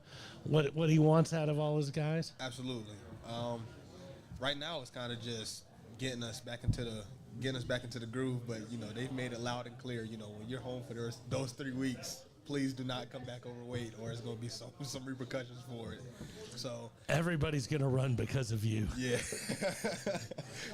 Well, you don't want that. No. You ever gotten the whole team in trouble for anything like that? You know, where everybody's got to do a lap. Nah, not me. That's good. I stay out the way. I stay in the back. But when you have to run a lap for your other teammate, does everybody give that guy a look? Oh yeah, it's definitely words being said, but you know, take it on the chin like a man. Sure. Just do it. Quit complaining about it. Get better and move on. So we've lost 15 players now to the portal. Right? No, you got to ask that guy. I don't know how many we've lost. Coleman knows. He's a number cruncher. No, we'll find out when Coleman gets on. So, do you feel like the offensive line's set? You told me they brought in 2 new guys. Well, what was your question? Do you feel like the offensive line is set? Yeah, I think that the main 5 that went out there during the scrimmage, we were the ones the entire spring football. I feel like we went out there, improved ourselves, got better each and every day. Obviously, in college football, you need depth. Gotta have it. Had a couple guys go down, but you know that's part of the game. So, want to have some guys that have some experience under their belt. You know, not so much as developmental guys. So we bringing in some guys who play some college football, bringing them in so they can come in, learn the playbook, and have a chance to play. Yeah, this might be a repetitive question, but when they bring somebody in, do they let them meet like the other offensive linemen, or can they even do that? Yeah. So most of the time when they bring in recruits, they try to surround them around the guys who they're going to be around. If they decide like their unit or whatever. Yeah. So if they bring in a running back, they're going to ask Coleman, or they're going to ask some of the other running backs to do it. If they're trying to bring in DBs, they're going to surround them with that position group, or possibly a guy who's if he's from South Florida, they're going to bring somebody that's from the South Florida area around it. So it can go hand in hand, depending on who the player is. Yeah. Well, now you've been here, 3 months, 4 months? 4 months, yeah. He's a local now. You like it? I love it. I haven't really been out much. I really just been in the room. I really haven't done too much experience. It's been a pretty, it sounds, you've been here for 4 months. You moved here during Christmas and New Year's break, and you don't know anybody, and then you have since then you've met your entire team, had spring workouts, had a spring game, had your 21st birthday. Yep. Oh, you got to take some classes while you're doing all this at the same time. So there's not a ton. Not much. The Devil's Workshop, Idle Hands, or whatever it is. Idle Hands or the Devil's Workshop. You don't have to worry much about that around here. Nope. Don't really have much of a life as a student athlete. So you said finals are next week? Yes, sir. So after finals, do you take summer classes, or you off Yeah, I'll start summer classes right when we get back. Yeah. So I'll have 2 of them, so I can. But you got 3 weeks off, you said? 3.5, yeah. Yeah. What are you going to do that 3 weeks? You going somewhere? Yeah. Me and my fiance are going to Jamaica. Oh, wow. Yeah, so we'll be in Jamaica. For How a big's your long time. suitcase? It's gonna be pretty hefty. Is it big enough for Chuck? That's all That's he's, what I'm that's trying all to he's figure out. looking for. Yeah. Are there holes poked in it? I've actually been to Jamaica. Have you ever been there? I have never been to Jamaica. It wasn't pleasant when I went. We got on a bus and some guys came up to us and said, "You will give to the Police Benevolent Society." It wasn't any option. I said, Well, "Oh you know, wow, okay." I'm just going to go on a limb, and not a lot of people walk up to Josiah and tell him what he's going to do. Yeah, and then I wasn't 212. I was probably 180 or whatever. Yeah. But what part are you going to? Are you going to like a resort or? Montego Bay. Oh, yeah. I've been to Montego Bay. Great song, Bobby Bloom. You know that song? Absolutely. That's a great song. Do you know the song? Absolutely not. You need to go listen to it. Montego Bay, Bobby Bloom. It's a great song. Well, it was also mentioned in the Beach Boys hit. Aruba, Jamaica. Yeah, that one. Yeah. Montego Bay is a pretty place. We did go there. Ocho Rios is where we stayed, but went to a place called Jamaica. At the time, my wife was working for Eastern, and we got a free trip down there. And other than her being there, it was fantastic. Yeah, he's talking about a bunch of things that don't exist anymore. Eastern Airlines, his wife, all sorts of things. Well, she still exists. Oh, she there you just go. not exists as my wife. Let me ask you this question. I think we might have already covered this, but just to be sure, you're a redshirt senior. No, sir. Okay, that's what it says. Oh no, I'm sorry. I was looking at the wrong person. That's that guy. Yeah, I have another question. He's old. You're a redshirt sophomore. Don't let him talk about you like let's duke it out right here. So this is your sophomore year coming up? No, this would be my junior year coming up. But you'll be a redshirt junior. Yeah, so I what got is 3 it? more years. So 3 more years. So you do have 3. Yep. As long as that red shirt's there, you get to add one. Yeah. And we expect Josiah to be a regular on the show. I don't know if you know or He not, already but is. we are actually going to do the Jerry Mack show. Yeah. Every week he's going to be on. Yeah, good deal. During football season. So we're going to actually have a live feed up here where people can watch, not only live but on there. And we're going to have a player of the game and coach of the game and all that. So Good Coach deal. Mack's going to be on the front of the show and the back of the show. So, Good. yeah. That's nice. Yeah. It's gonna be fun. But you know, for a guy who's only been in this state for 4 months, you've graced us with your presence many times, and got some other people for us at the same time. So we greatly appreciate everything you've done for Owl Nation. Absolutely. How's Dexter's baby doing? I think she's doing pretty good. We got to see her during the spring game. Him and his lady came up. You know, I seen him at the picnic afterwards. So it was You really had a nice. picnic afterwards? What happened at that picnic? Oh, I don't know. I just got some good barbecue and then went home and took a nap. Yeah, I didn't do too much after that. Weather wasn't bad during spring practice. Nah, though, it was just very hot. It was sunny. Oh, spring. Afterwards. Yeah, during that spring. day. Yeah. But you're just a lazy guy from Washington D.C. You know, the younger version of you from Florida would have been okay with all I that would've heat. been okay. I didn't got spoiled. Yeah, now, so. you got spoiled with all that Washington D.C. Yeah. This is what spring's like. Snowflakes everywhere. Yeah, it's been chilly a lot of mornings here. It Yeah. has. It has. been. It's been. Had you rather play in cool weather or hot weather? That's a good one. I feel like I would be just my Florida roots would tell me that I would rather play in When hot it's hot, weather. yeah. Well, I feel like in cold weather I feel like you're just so tense. You're just so focused on like getting warmed up. Yeah. Well, I don't know. And there'd be a huge difference in spring being cold practices or having a warm season and working yourself into the coldness, knowing that season's getting longer. Which is kind of and what everything. we'll do here. Absolutely. Yeah. Absolutely. So have you ever played in the snow? In a snow game? I have not played in the snow, but I have played in some extreme weather though. Some extreme cold weather? Yeah, extreme cold. I think my last game at Howard, it was close to about 20. Yeah. And it was raining too, so that was no fun. All right, so let me ask this question because everybody loves to talk about these big bad offensive linemen and who's wearing an undershirt and who isn't wearing. So when it was 20 degrees, was there a conversation between you and your offensive line, like, hey, are we going to freak this other team out by going out there with nothing on, or every man for himself? No, not me. Not me. I'm gonna be warm. Yeah, I'm very much You can call me a prima donna all you want. I'm wearing a hand warmer. I'm wearing long sleeve. I'm putting Tiger Balm on my body. I'm doing all of it. You're in front of the heat machine on the bench, right? Yeah, So Tiger Balm's like an icy hot. Yeah, Something. yeah. And so you're putting that on just so, even without you thinking about it, you got a little heat happening. Yeah. So I don't play about that cold. I don't play with it. So I for sure had on an undershirt, a long sleeve, a hand warmer with hot hands, long socks, tights, all of it. The whole nine. it was no. Yeah, I ain't doing no cold if I ain't got to. I have a feeling by the end of this year, you guys might be playing some cold places, but we'll see. Well, I mean,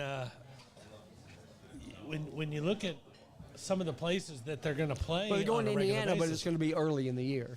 But New Mexico State, that's a high elevation place that can get rather cold depending on when we visit them or whatever else. So Yeah. lots of fun. Yeah. Well, man, we always appreciate you coming on. No problem. When I texted him yesterday, he said, absolutely. So we always happy to hear that. And we'll get to a couple of commercials, and then we'll get Coleman on here and get his take on the spring game. Thanks, brother. Yes, sir. Always good to see you. Likewise. Big hand for Josiah.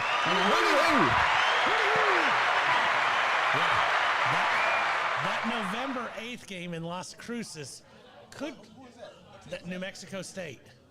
So they're at like 7,000 feet elevation, so it's cold. Probably there. be like 5 degrees. Wind chill was 30 below. Don't start freaking my man out. All right. Oh, that's funny. Yeah.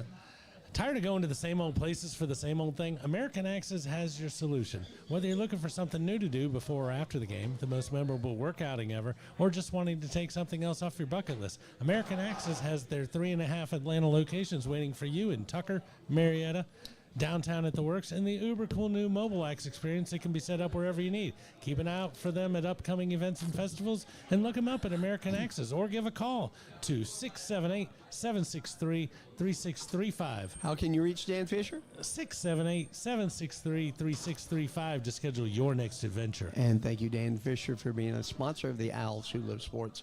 Are you looking for a ride that's more than just transportation? Experience the revolution in luxury travel with Revere Black Car Service. Whether it's a trip to the airport, corporate travel, weddings, daily commutes, or a ride to a KSU football game, our Black Car Service delivers comfort, style, and reliability. Ride in a premium luxury vehicle with a professional chauffeur dedicated to exceptional service. Enjoy all the amenities while indulging in a first-class experience designed just for you. Whether you're heading to an important meeting, catching a flight, or celebrating a special occasion, Revere Transportation gets you there in style. Join the revolution and book your ride today at RevereRides.com. So thank you also, Travis Loudermilk, for being a sponsor. And now we welcome back Mr. Coleman Bennett. How are you, buddy? I'm tremendously blessed. Happy to be back, man. Always happy to have you. Always welcome. Tell us about your experience, because now you've been here.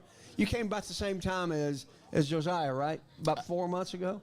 Yes, sir. So how have things progressed and changed for you? Things have progressed well. I mean, I really enjoyed everything that's been going on this semester, on the field and off the field. Just academically, class has been smooth, professors been smooth, and then on the field, just enjoying getting to know my teammates, spending time with the coaches, trainers, all the staff, and everything. So it's been a great experience for me. What classes are you taking? So I'm getting my master's in public administration. Okay. So I have like a fundamentals of public administration class, a budgeting course, a theory course, and then a governmental relations course. Yeah. And are you done with classes after this? Or are you gonna take classes in the summer and fall too? Yes, sir. So I'm taking classes in the summer. I'm going abroad as well, and then I'm taking classes in the fall. Then I'll be done with the master's program. Yeah. Where are you going abroad? Switzerland, Geneva. Wow. Yes, sir. Hey, when you go in there, he's a big name in Liechtenstein. So you just go right across the border over to Liechtenstein. All right, I have to ask him after this. Appreciate that. Yeah. I'm going there May 9th to the 18th. Oh, so you just 9 days? Yes, sir. Just That'd be great. Beautiful. Trip. Yes, sir. Yeah. What a beautiful place. My daughter-in-law is from Romania, which Okay. is fairly close, I guess. Well, it's all Europe, right? Europe's not that big. It's like going from Kansas to Oklahoma or something. Yeah. That's I've never cool. been. So you're a South Florida guy. Yes, sir. Who spent a lot of time out in Texas. Yes, sir. In the humidity of Houston. And so now, did you know anybody in this area? Had you ever been to this area before you came? I have been to like the Georgia area. Had like some cousins and an aunt out here, some family friends.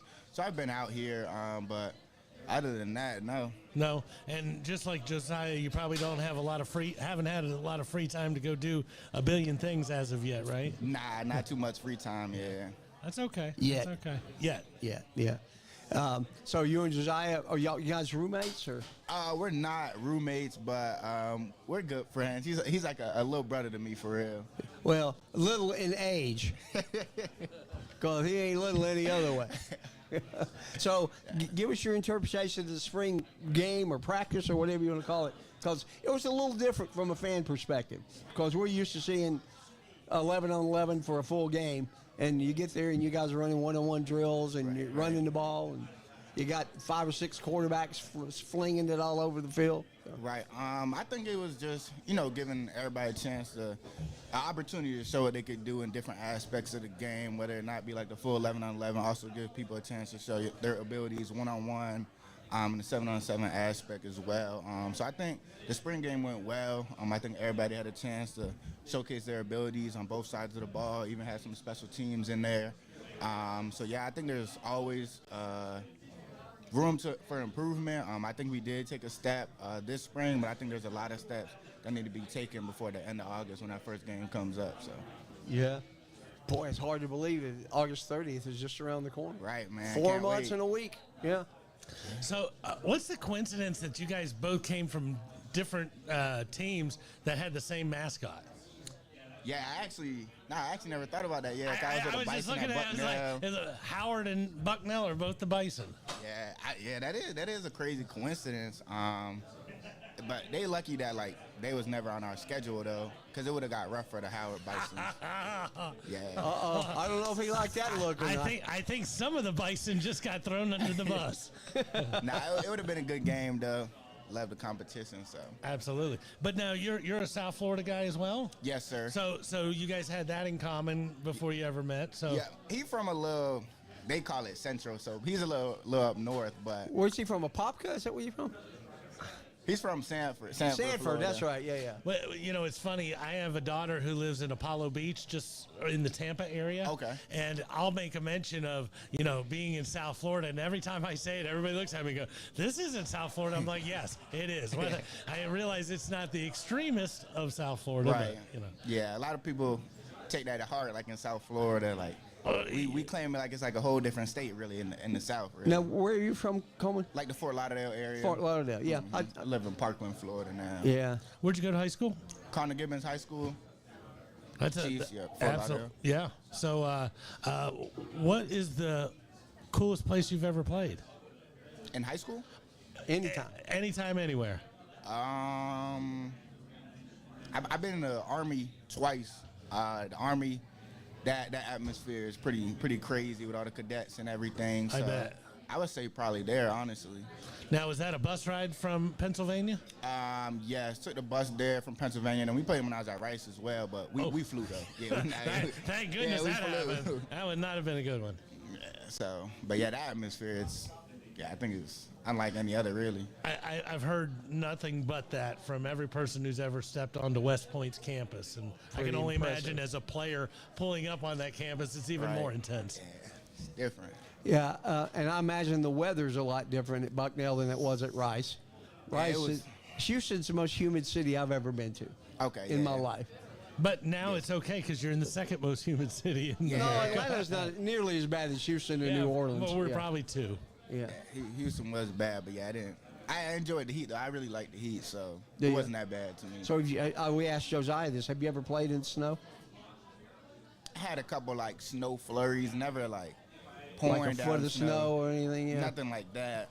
Thankfully, while I was in Pennsylvania, but yeah, just a little bit. I had a snow practice though, where it was a lot of snow on the field. Oh, did you enjoy that? Regular practices on a Tuesday. I didn't enjoy that. It slows you down, doesn't it? Not at all. Yeah, it was just takes a minute to warm up, get the body warmed up. So Well, I was getting ready to ask you that question, though. So, if everybody's frozen solid, is it better to be the running back? Because you actually know where you're going, and they're just kind They're of slipping and sliding and trying to get their footing. I guess so. I don't. When you first asked that, I was about to say absolutely not. But I'm thinking about. I mean, I would say so. Yeah, if everybody's first, you get a chance to, make your reads, game slow down for you. So that's a good interpretation. Okay. Yeah, I always ask this question, Robert. I've talked about it before. On TV, when you watch the game, says, the defense has been on the field forever. The offense has an advantage. But if the defense is on the field forever, then the offense is on the field forever too. Right. Is it harder to play defense or offense? To me, it seems like it'd be the same. I mean, I might be a little. Did you ever play defense? Not since like Little League. My high school, we didn't play both ways, so it's been a while. But I think both sides of the ball. I think football is like a difficult sport, so I think it's tough no matter what side of the ball you're on. But yeah, I mean, I agree with what you're saying. Like when they say the defense has been out there a long time, the offense has as well. So it's really who's going to break first. Is the offense going to get tired of the defense? So I think just depending on the situation. I like the way he thinks. Yeah, harder for either side of the ball. There's a decent chance he might be a politician after this master's degree. Yeah, absolutely. Yeah. Oh, so Indiana's close. I guess it's next. No, it's a state away from Pennsylvania. So probably not a lot of Bucknell fans coming over to Indiana to see you play. There might. I still keep in contact with a lot of my Bucknell friends, teammates, and I would say they make the trip. I know a couple of my friends. They've gone to some games. Been to some games. They've been local, just a little drive. So I'm sure. Yeah, if I send it out to some of my friends, they'll be more than happy to come, give them some tickets. So just be able to see them again. So is that pretty easy to do to get tickets? They usually give us like 4, I think, and then you could get them from your other teammates. So if they don't have anybody coming, they can send their tickets over to you. So I mean, you just gotta ask early, especially if it's a big game. Like when we go down to FIU, I'll probably ask for a lot of tickets early because I have a lot of family and friends there. So you just gotta know who to ask and kind of know, okay, his family from Wayne, Cali. Yeah, I was going to say, he's from Sanford. You don't want to ask him for his tickets. He's probably not going to give me none of his tickets. You're looking for some guy from Illinois or Wisconsin. Yeah, or another country or something. And when do we play FIU? That's October. FIU. Yeah, October 21st. It's a Tuesday. So it will have cooled down a little bit. Not a lot, but it's cooled down. I've been at Christmas in Hollywood, Florida, where my ex-wife was from, when it was 85 degrees. Oh, yeah. So it's not really, yes, sir. It's not like it's going to be in the 50s or anything. No, sir. Not down there. Sometimes, the weather's a little bipolar down there, so it might be on that Tuesday, and then the next day it'll be 85 degrees. So. Yeah. That's going to be a fun game because we start out with the two big boys to start the year, but then we have 4 straight home games, so that'll be our next road game. Oh, really? Yeah. Oh, so wow. after the first 2 games, that FIU game will be getting back on. It'll be on the the third plane. road game. Yeah, third road game. Okay. I didn't know that. Okay, that's a nice little setup. Who are our 4 home games? The 4 home games in a row will be after Wake and Indiana on the road will be Merrimack at home, Arkansas State 4-0, then Middle Tennessee 5-0, and then as long as we're 4-0 at that, I'll just go ahead and say Louisiana Tech. Louisiana Tech, I like that. Yeah. So More yeah, Bulldogs. 5-0 when you're going out on the road to Miami. Nice. That's fun. I'm like so excited about football season. Are you a big pro football fan? I am. I like to study a lot of pro players, specifically running backs. Just take things from them, just soak it up like a sponge. So. And who is it you follow closely from a running back perspective? Anybody you try to emulate because they're your size or anything else? I'm a big fan of Alvin Kamara. I like his game and how he's able to do a lot of pretty things out the decent. backfield. Yeah, He's a Falcons killer. I like Alvin Kamara and Jahmyr Gibbs as well. I think he's a great running back. That former Georgia Tech boy. Yeah. Go Jackets. Former Tide. Time, yeah. I know, but I still think him up as a Tech. Oh, no, he was a great Tech guy. Yeah. He was a great Tech guy. Yeah. He was great. I watched those highlights at Georgia Tech. He was nice. Yeah. At Georgia Tech. Yeah, Alabama usually doesn't jump at people from other schools. They're like, we got enough. But when Gibbs came available, calling, that was a no-brainer for them. Do you like it when new kids come to campus, and because now you get to kind of be the guy that say, show them around, and I when, do like when you more mean, running like- backs come, yeah. Oh yes, sir. I do like just bringing new people onto the team, onto the campus, being able to show them around. I don't have too much knowledge of this place, just getting here a couple months ago, but I love to be able to just share what I've experienced, the do's, the do nots, pros and cons, just so they have a little bit of bearings when they get on campus, just to help them get settled in quickly and whatnot. Because especially coming in as a freshman, I remember what I was like for me, and it's like, you don't have anybody showing you the ropes or anything like that, you can make a lot of mistakes early on. So Make it way more difficult than it needs to be. Right. So, let me ask you this real quick. Talking about new people coming in and helping them out and this. How does adding another running back to the roster, is that self-motivation when you hear that, oh, we got a kid coming in from Washington State next year, do you get excited? Right, I feel like a little part of me, you always get Absolutely. excited, competition coming in, but, I like to just keep things like internal as well. Like, how can I be my best self?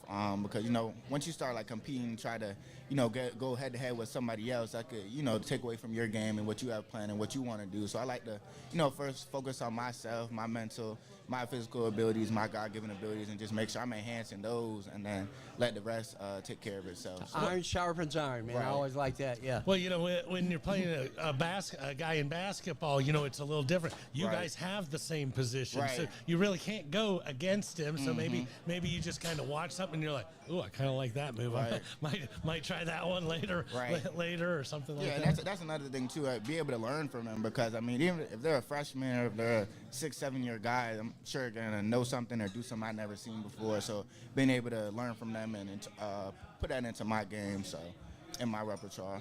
Let me ask you this question: best player you've played with or against, any level? Josiah Chenault.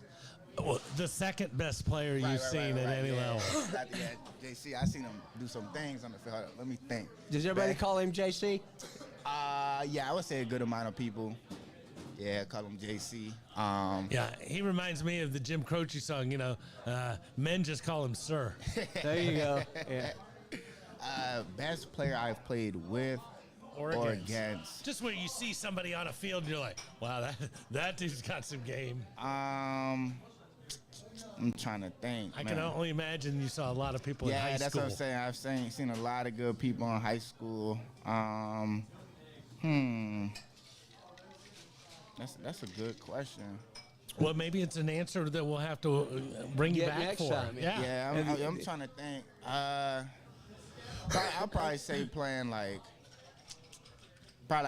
American Heritage. I think I mentioned them last time, but they had a defensive end, Dallas Turner. They had a lot of great players on Dallas that Turner team. played for Alabama. Yes, sir. We were upset that the Falcons didn't take him last they year. had in the draft, yeah. Had another DN like Marvin Jones too, so they were nice, man. They was nice. Had some dudes over there. But when you see somebody like that in high school, you're like, wow, there's a at dude. such a young age, yeah. So who's hit you the hardest? There's this dude when I was in high school. We played Miami Palmetto. His name's Corey Collar. He was at Florida for a minute. I think he transferred like a HBCU, but he played safety, and that's probably the hardest I ever been hit in high school. I was like I think that was my senior year. Hardest I ever been hit was right there, yeah. So did it make you second guess playing the sport when you're like, maybe like second guess my pad level a little lower next time. But other than that, yeah, I'd probably say that's it. I have a brother too that's he's 2 years older than me. So we crossed paths a little bit in high school. And I feel like he used to just try to tee off for me in practice. So yeah, when I wasn't like running him over, sometimes he'll get some big hits on me. So yeah. Little family rivalry. Yeah, something like that. I understand that. I remember Josiah's because whenever you hear somebody, you went against Jalen Carter. And when I think you said you were a freshman, he was a senior or something, so you're out on the field, and here's clearly a guy who's going to be a top 10 player in the NFL. Right. Holy moly, but when you see him, it's just different. Well, man. next Wednesday night, Josiah, we have our own NFL draft. We have 10 general managers come in on our 5 o'clock show, and they make the picks for what they think the teams are going to do the next night. So if you guys want to come up and hang out for that. Oh, wow, that'd be nice. Yeah, it's fun. All right. Absolutely. Yeah. All right. Got to go. Dexter, thanks, man. Appreciate you coming on, Coleman. Thank you. Everybody, big hootie hoo for Coleman. Hootie hoo! All right, we've come to the end of our Owl show again this week. Look forward to being back next week. Again, for the 5 o'clock show, it'll be an NFL draft show. Who knows what we got going on for KSU show next week, but we'll come up with KSU something. show will be covering the first 8 days of the portal. Yeah, if we have the information. But the following week is when we'll probably get. Well, we'll get more all info. the ins and outs, but I'm sure we'll know a name or two. I'm sure Carrick will know something next week. That is correct. All right, guys. Robert, great show as always, Good buddy. show, sir. Thanks for coming out to Miller's tonight. We look forward to seeing everybody next week. Until then, happy Easter, everybody.